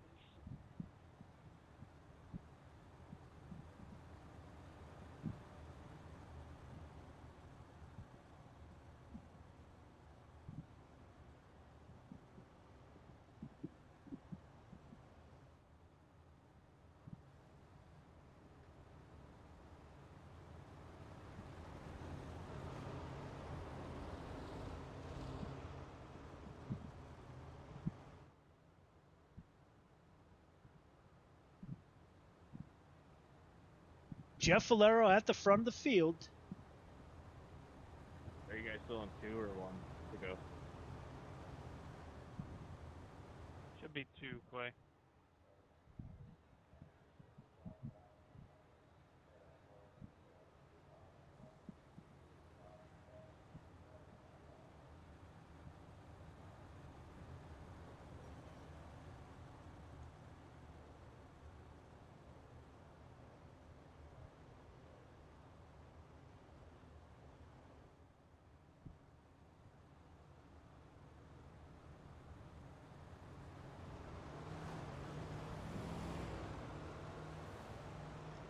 Just checking our sound settings here. I was getting some feedback, so hopefully we got that fixed. Jeff Falero at the front of the field in that 1 car. We are working lap 3 of 30, so we have a long way to go. Gavin Chatham, your top 6 are in the starting order that they began. Jeff Falero coming off of turn 4. Green flag, green flag. Good restart by Falero. Pulls out in front of Gavin Chatham. Opens up a little bit of a gap. We're going to go 3 wide. Kurt Schatzer, Caden Berry, and Randy Shreves. Berry trying the bottom side. Looks like Kurt Schatzer got a good run off the top side. Berry's going to try it again. Throws it down low. They make contact. Both drivers able to hold on to it. Schatzer on the high side. Berry on the low side. Wheel to wheel, Schatzer is able to prevail on the high side. Clay Christopherson is in the back of the field. The 1 car way up high. Gavin Chatham in P2. Caution, yellow flag. Caution does come back out for the 079 of Dean Reynolds. Replays brought to you by the Dirt Track Bank. Follow along with Dean. Are you guys on lap 2 or 3? Dean Reynolds slides in behind the lap 515.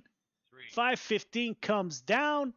The two make contact. Around goes the 79 machine. Not sure who race control will give the EOL. This will be an interesting call. I wouldn't be able to get a waiver out, would I? No, unfortunately not.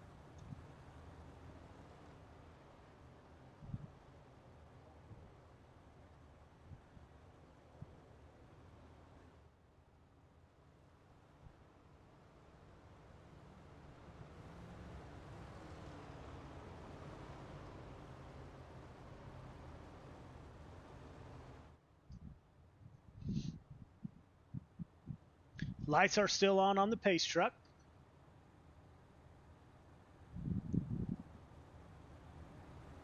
Seven 9 EOL.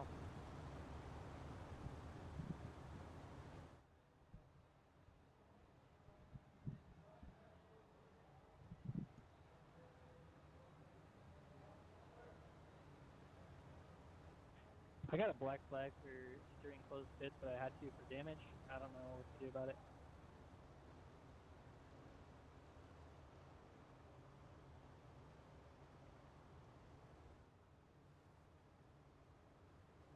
You said a closed pit?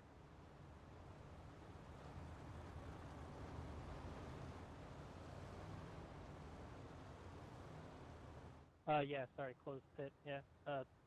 I had damage. Thank you. My apologies, driver. Chat is coming over the radio. I got to figure that out. So bear with me.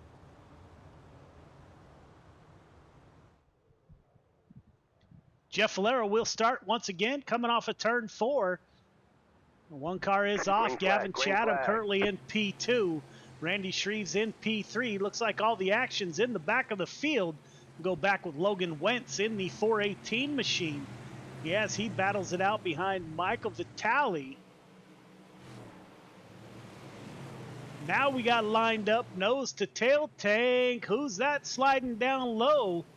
Looks like Anthony Morano in the new orange and light blue machine. Morano likes that bottom side, giving it a look down low, trying to get underneath Jason Hines in the 66. This is the battle for P10. Garrett Zimmer in the 114 battling it out with Duncan McCamick. This is for the 13th position. 66 is sideways at the exit of turn 4. Let's take a look.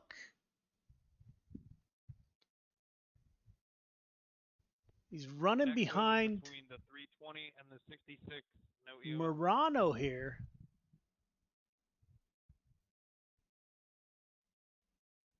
Slides in, no contact yet. Looks like the 66 was going to make a move down low. There comes Morano on the bottom side. Yeah, the two don't touch, so net code, no EOL on that one.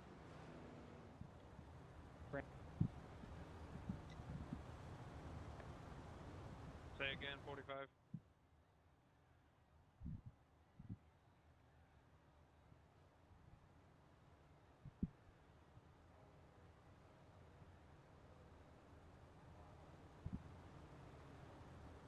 Can you repeat that?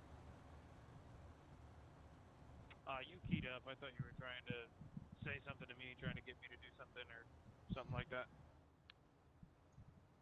Again, race chat still coming over the mic. Not sure why. I will figure it out, though. Oh, no, I'm good. Sorry. All good, bud.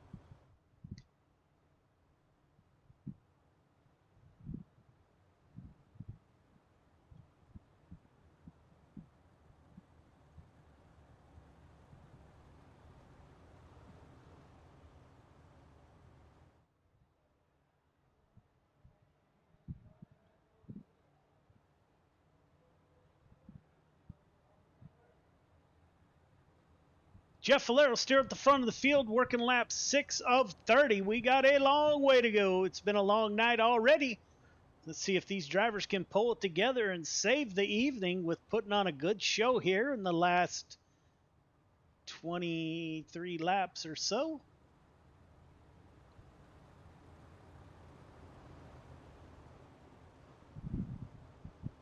Next week, we wrap up the season at Volusia, so looking forward to that. Then week 13, once again, is the Dirt Track Bank Dash for Cash, $500 up for grabs. Must be a feature winner, must have raced in at least 6 races throughout the season. Everyone who enters will get paid something. Green flag, green flag. Jeff Valero, great restart. Gavin Chatham in P2. Randy Shreves now. Shreves wants P2. He's looking down low underneath Gavin Chatham. Caden Berry in that 12 car. He's going to stay on the top side. Chatham tries the bottom. Looks like the two lines at this moment are equal. No one gained, no one lost in that exchange. Caden Berry, 12 car is going to dive underneath. He's going to try to get underneath your points leader, Randy Shreves. No room on the high side as Kurt Schatzer fills that hole. Berry with the slide job crossover coming from Shreves. Shreves is able to hold off the youngster out of New Hampshire. Gavin Chatham now, he's trying that bottom side.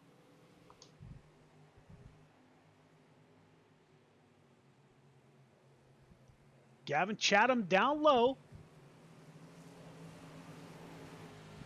Go on board with Kurt Schatzer. He's battling it out with the 12 car.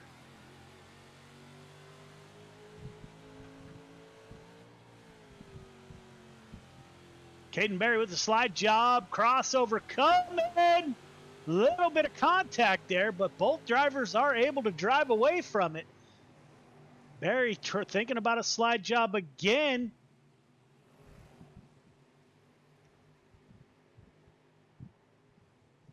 Here it comes. Slide job, crossover, 218 and the 12 battling it out. This is the best battle on the track. Gavin Chatham and Randy Shreves. Shreves closed in that distance. We'll go on board with Randy Shreves, see what it looks like from the points leaders onboard camera as he pulls up behind the 24 car. Will Randy Shreves dive it down low? No, sir. He's going to stay up Yellow high. flag is out. Caution comes back out. Duncan McCamick involved in an incident.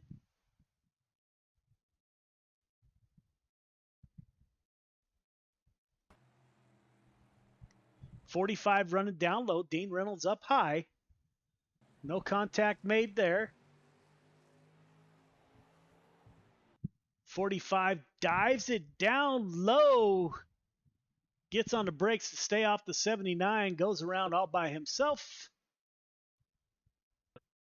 45 EOL.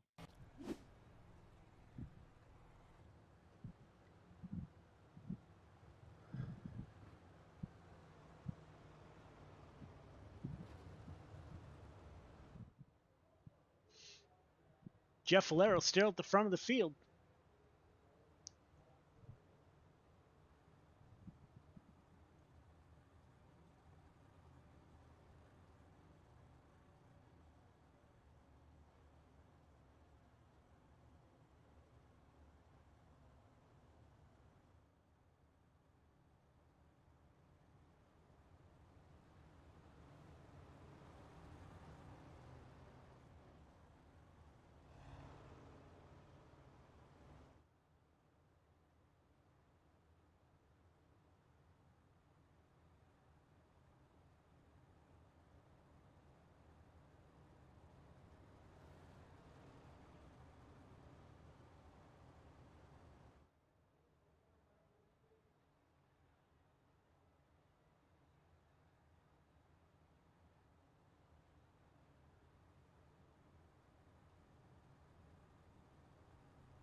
Jeff Valero at the front of the field, followed by Chatham, Shreves, Schatzer, Berry.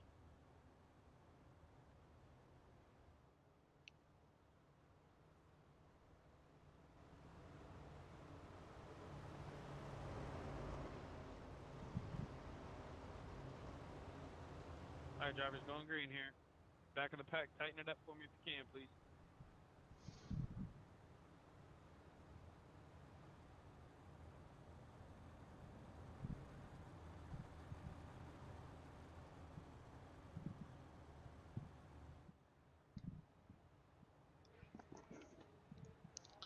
Jeff Valero at the front of the field. He's going to take us to the green flag. Jeff flag, Valero green is flag. off, working lap 14 of 30, so we do have a long way to go. Jeff Valero goes down to the bottom side. Gavin Chatham in P2. Valero gets a great jump on the field. He's got over a half-second gap between himself and the 24 of Chatham. Kurt Schatzer and Randy Shreves working that top side, and they are bringing the 12 car with them. Caden Berry, Shreves pulls up to the rear tail tank of the 24. Will he make the pass this time? Good run off the top side. Shreves going to go down low. Slide job coming. Shreves just a little too much. Your points leader up into the fence.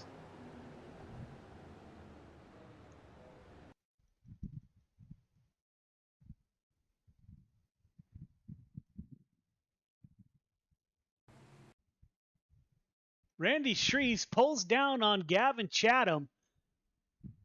Had the perfect angle for the slide job, just brought it in a little bit too hot. Your points leader into the fence on lap 16, I believe. Slide job looked perfect until that point. The 56 up into the outside fence. 12 EOL.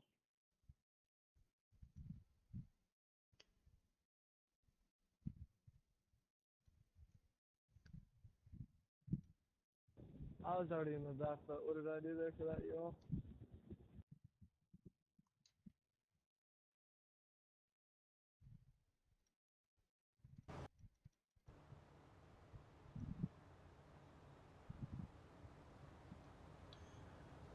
So, Jeff Valero still at the front of the field. Gavin Chatham in P2. Kurt Schatzer takes up the last podium spot currently. Chris Cox, second in the points, has a chance to make some gains on Randy Shreves here if the 56 can't get out of the pits in time.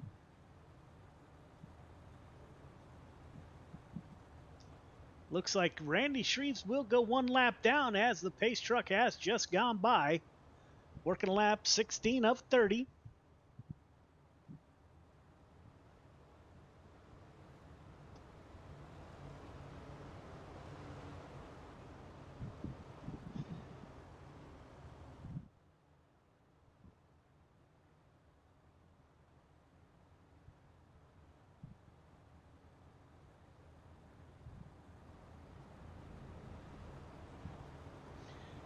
Jeff Valero's led from the drop of the green flag. Gavin Chatham has been in the runner-up position since we started. Kurt Schatzer up 1 to P3. Chris Cox up 2 to P4. Jeffrey Kemper, the 181 car, currently in the 5th position, moved up 5 from his start. Valero trying the bottom side, making it work. Gavin Chatham doesn't gain much ground on the 1 car running the high side.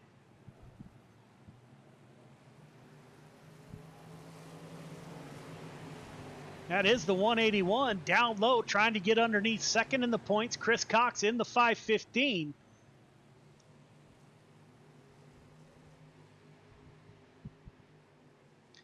Cox down low. They swap. Kemper goes to the high side.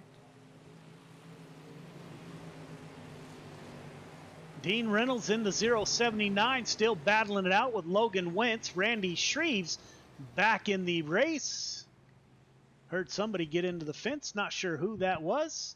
Looks like the 12 and the 114 of Garrett Zimmer make contact in the back of the field. The leaders are coming. Valero, that bottom side, he's got that working. He's got over a second gap between himself and Gavin Chatham. Kurt Schatzer now closing up on the rear tail tank of the 24 in the 218. Behind them, side by side, the 515 and the 181. Jeffrey Kemper down low. Chris Cox up high, working lap 20 of 30. Up front, Jeff Valero pulling away from the field. Now Chatham trying to match the line at the 1 car, and it seems to be working as he's pulling away from Kurt Schatzer, currently in the 3rd position. Top 3 getting away from the field. Chris Cox still battling out. Jeff Kemper falls back to P4. He's up 5 from his start. Michael Vitale in the 213. He's up 7 from his start. Running a slider line. Looks like Michael's blinking a little bit.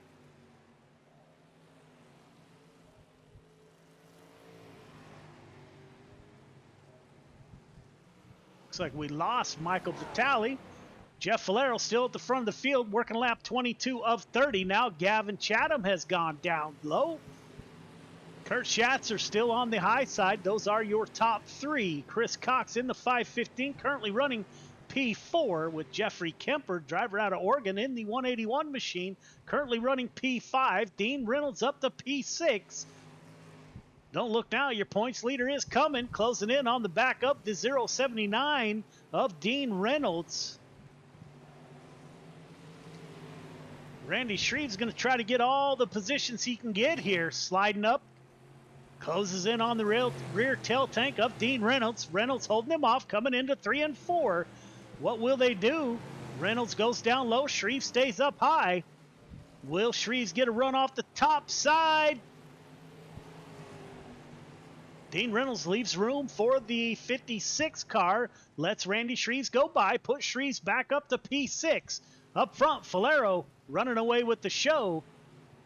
Gavin Chatham in P2. Kurt Schatzer P3. Lap 26 of 30.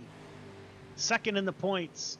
Chris Cox battling it out with Jeffrey Kemper. Kemper just won't go away. Keeps battling with the 515 car. Falls in line, closes back in, and starts battling again. 181 down low. Side by side, coming off at turn 4. Both drivers get a little bit loose at the exit.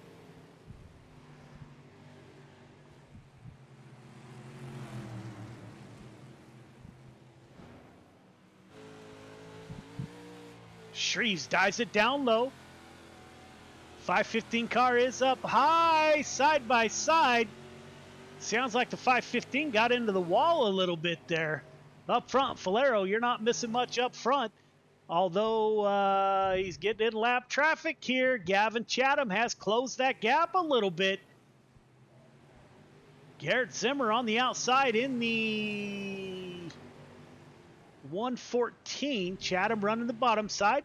Schatzer on the high side. Will Kurt Schatzer get a run off the top side in the 218?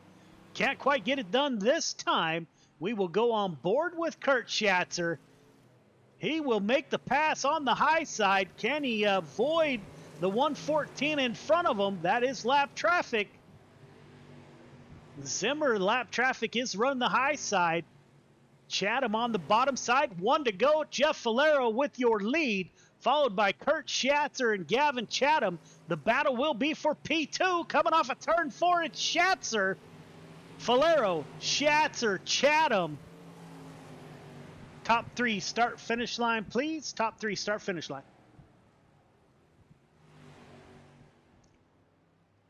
Kurt Schatzer closes the deal, makes up ground on Gavin Chatham in the 24, is able to make the pass, finish on the podium.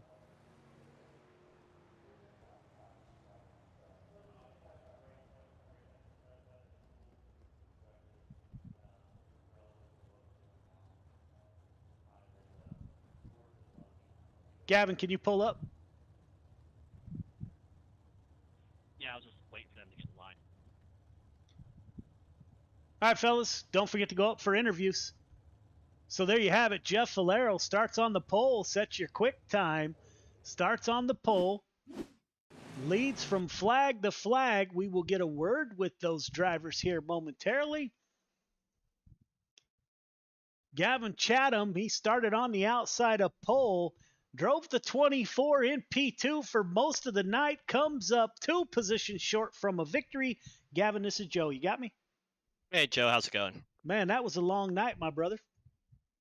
Yeah, it was. I'm going to need a drink after that one. It was a solid night for us all around. We got top 10s in every division. I really hate to give up that spot real late there. Unfortunately, I think we got a little bit of damage there when Randy threw a slider day and went a little too hard and hit the wall, and I got hit from behind there, or hit in the left rear, so I think I got a little damage there, but still a solid night for us, and we'll take it. Yeah, man. As always, the 24 was at the front of the field all night, man. You and Kurt Schatzer battled it out.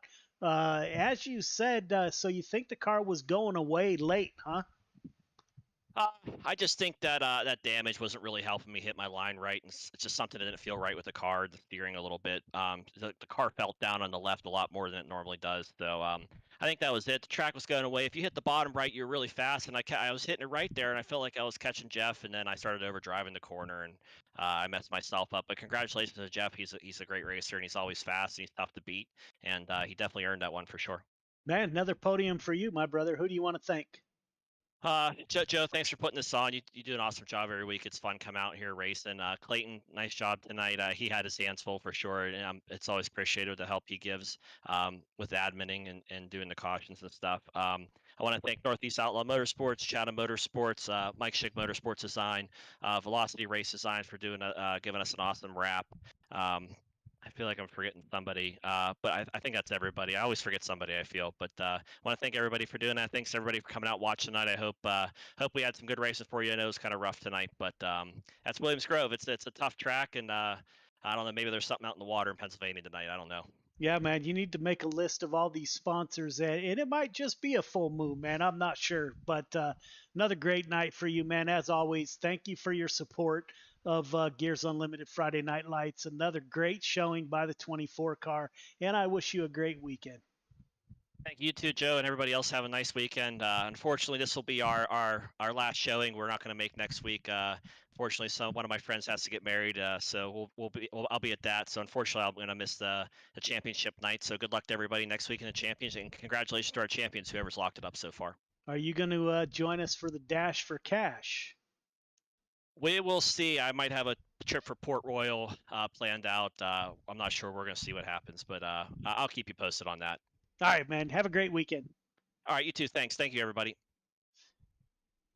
My teammate, Kurt Schatzer, in the 218 car, running up front all night, waited till late race to make his pass on the 24 car, moved up 2 positions from his starting position. Kurt, this is Joe. You got me?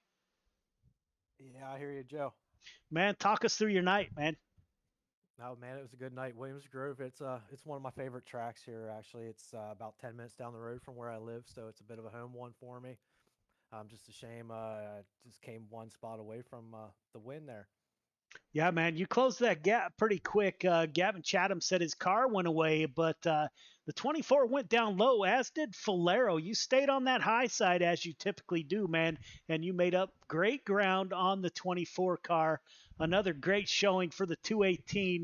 More times than not, my friend, you are on the podium. So that'll be another snapshot for our team photo book.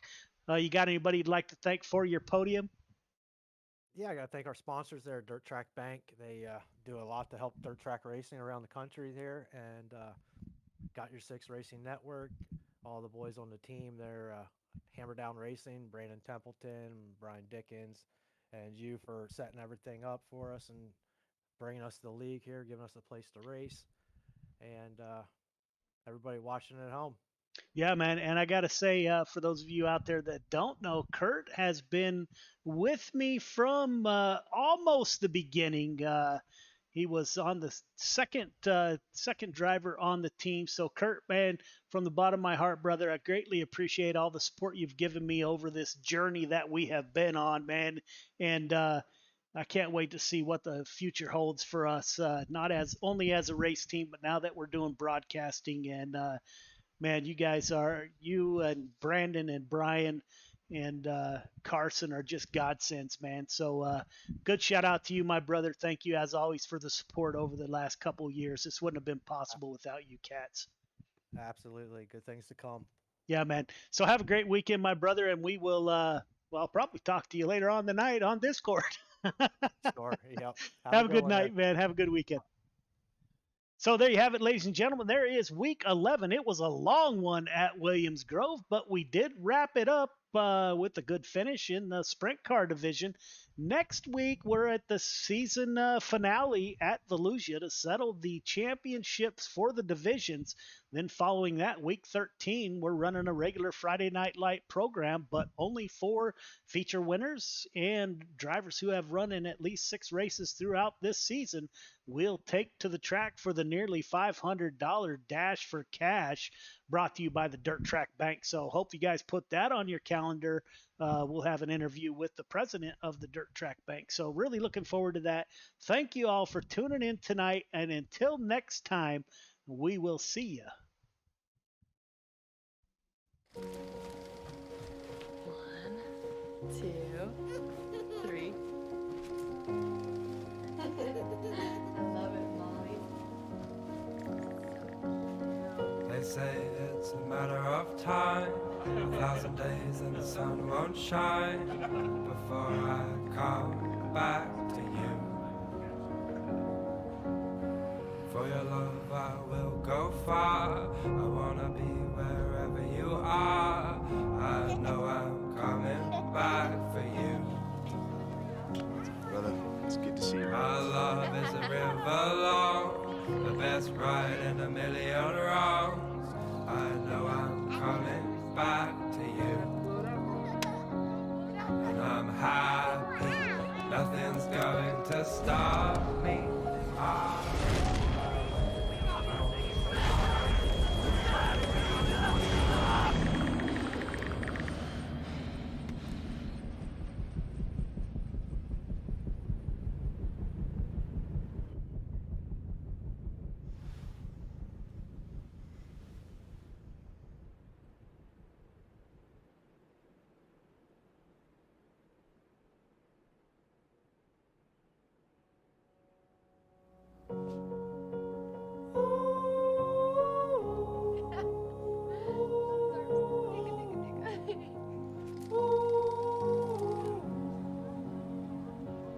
And I'm happy, nothing's going to stop me.